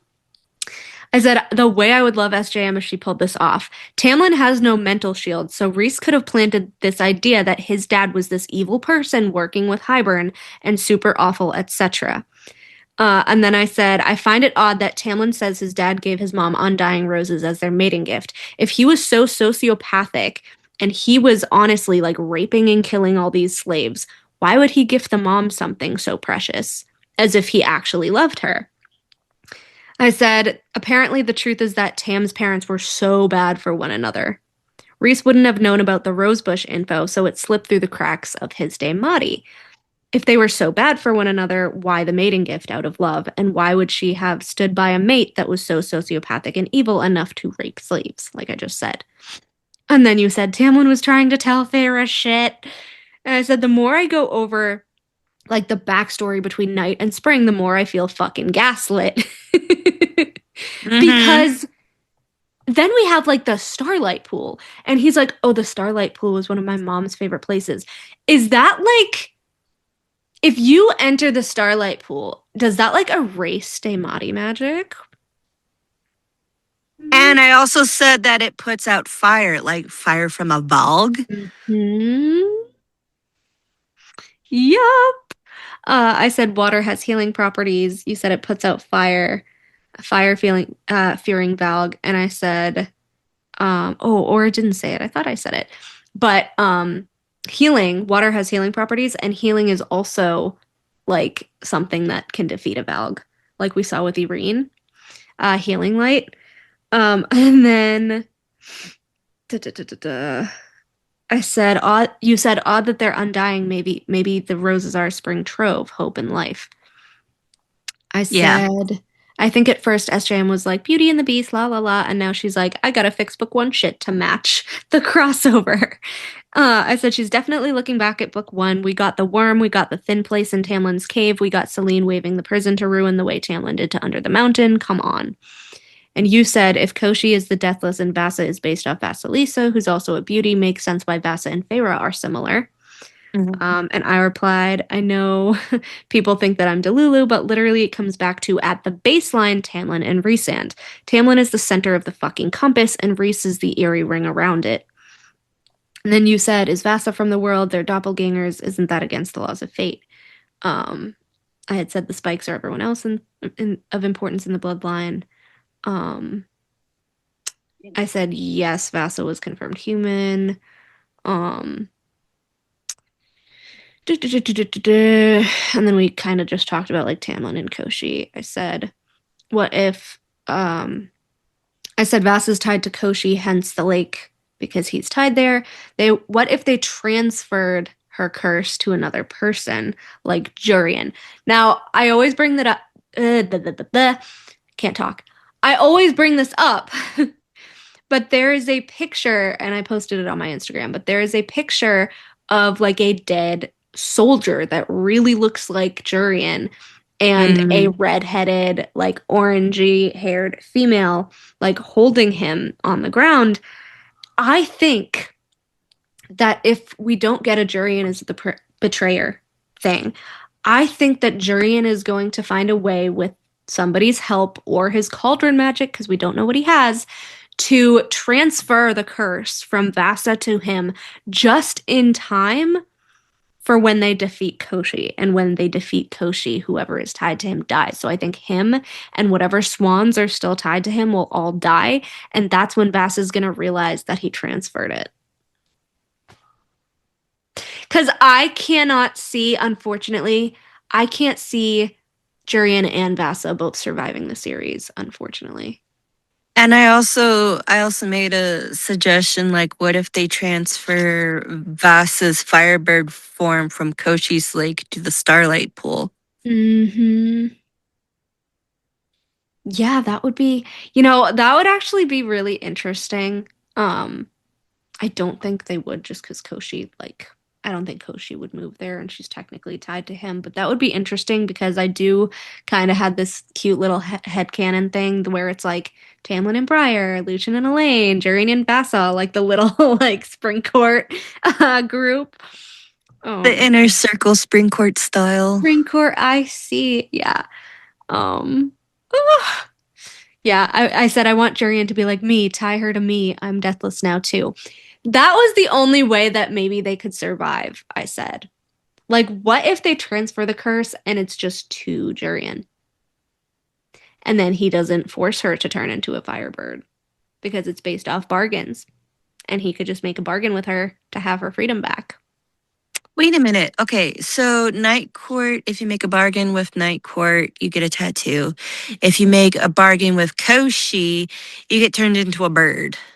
Well, it's a curse, so it's whatever the fuck Koshi wants, I'm assuming. Tattoos are not curses? Well, yeah. I mean, bargains kind of at their core are curses. Yeah. But yeah, I said if Jurian does that, it would be a big reveal because he finally reveals that he's falling for her, which would kind of be a good end to his story after everything he went through with fucking Amarantha. And they're already working so well together, getting the human lands back up and running. Especially after the evil queens are killed off. I think they could unite all of the human lands under just them as king and queen. I would love that, honestly. I think that would be great for the mortal lands. And then I said, if she is tied to him, her lifespan would then become the same as his because he has cauldron magic and he's probably an immortal human the way that Miriam is. So.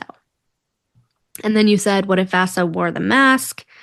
And then I was like, no, let Nesta have her own thing. I hate when people are like, what if Elain wears this? And what if this person uses a trove? And what if this person uses a trove? I'm like, leave the trove to Nesta. It's her thing. Leave it to Nesta. Because Bryce ain't coming back unless Nesta drags her ass back. So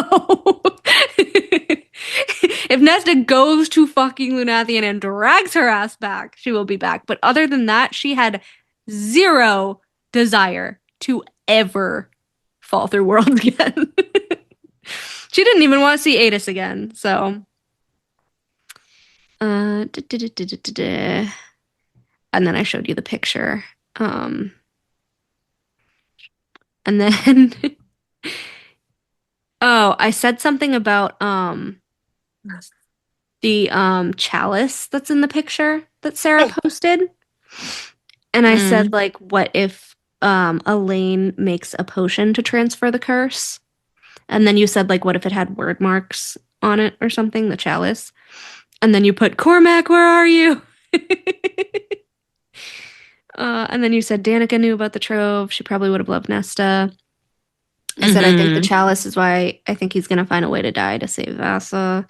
I said, if Nesta is Lady Death, what if she can hone her powers to see spirits? Like Danica, Rhys's mom, etc.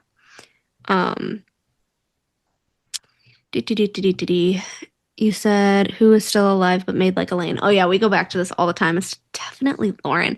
But when you said Tanwyn, bugging the shit out when of you me. said Tanwyn, that makes so much fucking sense too. And that's how I wrote it in my fanfic, actually, which I forgot that it was actually Tanwyn, because she says oh, when I asked Lucien I can hear your heart beating through the stone. Can you hear mine? And he's like, no, I cannot. She's like, it wasn't Lucian's. It was the Valkyries under the Gallian mountains because they're barren. And we know that barren mountains have Asteri under them feeding off of shit. I think they're being fed off of the exact same way that Amarantha was feeding off of everybody under the mountain. I think they've been under there for 500 years with an Asteri. Like trapped with an Amarantha for 500 years. Which one? I don't know. Katie, what are you doing? It could be Sirius. Like, what if Sirius ended up under there? And I mean, we know Thanatos is in Hewn City. But honestly, even the Asteri were like, oh, our siblings are on other planets and they were left behind. So it's probably just another unnamed one like Vesperus that's going to pop up. And I find it really... another thing what if that it's Amren? Bugs me. Or what if it was Amren originally? Could have. What if she was the one actually doing it? Because all she was somehow surviving on the random bits of goat's blood and stuff. And now that she's not the Asteri bit whatever anymore, like... And just the fact that Moore was like, I knew the Valkyries and I used to train with the Valkyries. But funny, you didn't fucking disappear like them, bitch. Yeah. So you didn't fight with them. That's... But also, because keep in mind, Amren is the one that Rhys keeps looking to for, hey, should I do this? Should I do that? What do we do? And Amren's like, oh, in order to translate what Bryce says, have to do such and such. Like, she's the one who has all of this information. No shit. Yeah. So Amren was most likely the Asteri that was having the Valkyries under there. Because what do you mean they disappeared? Yeah.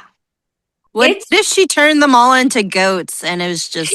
That would be crazy. But no, I think that with Amren being just a Fae now, a lot more stuff is going to come out about the Valkyries, I think. The thing that pisses me off about Cassian is like, oh, well, the mountains are barren as if mourning them, but he had never been back to that pass after they disappeared. So you didn't check for her body. Yeah, you didn't check. Your fucking girlfriend. You didn't check to see if there was a body. Yeah, and if it was Amren, then you know what I'm thinking? I'm thinking Amren and Rhys might have worked together to actually say, like, oh yeah, the body's disappeared or something. But I'm thinking, what if... Why wouldn't he check for a fucking body if you love her that much? Well, keep in mind, if Amren, she chose a female body, what if in order to keep that female body... Well, what if to keep that female body looking young because it's, an Asteri inside of it, what if she had to, like, basically soul suck in a... Sort of like suck the life out like the Weaver, but in a different way. In order to... stay normal looking. And so the goat's blood was more of just I have to drink blood. Yeah. So nobody actually questioned it. That's interesting because the Asteri in Crescent City do body jump. Like, do you recall what Amren was doing with the Valaris raid against the Hybern stuff? Yeah, like fucking Maeve, spinning the illusions. People drown in their own blood. So what's to say that she's not causing them to do this stuff and then she's just slurping the blood up like it's spilled soda on a lid or something? Like when you put a straw in a soda thing and then what is it doing that basically? But also like Octardis, the Asteri in Crescent City, I like to believe, could have been an error, I like to believe that because Sarah made it a precedent to say that the Asteri will infiltrate other people's bodies, because Rhydulus was a teenage boy, Fae, that he ate the soul of, right? I like to think that Octardis was a male and then a female in 2 different books on purpose. Yeah. Because that makes sense for Amren to be an Asteri. She was once a male and now she's a female, right? It's whatever body you're in. Yeah. I don't necessarily... The soul itself... She could have created the body like Maeve. But she But could have the- also body hopped. The quote unquote soul is genderless until she decides what she wants to be in. Yeah. Yeah. I mean, because they can shift, like they can change their own appearance, but then they can also jump into someone else's body, eat that soul, and then keep the body. Like Regulus. I'm Poor gonna little say kid, too. He was a fucking teenager. yeah. And he's scary. He's like, nah, fucking Regulus.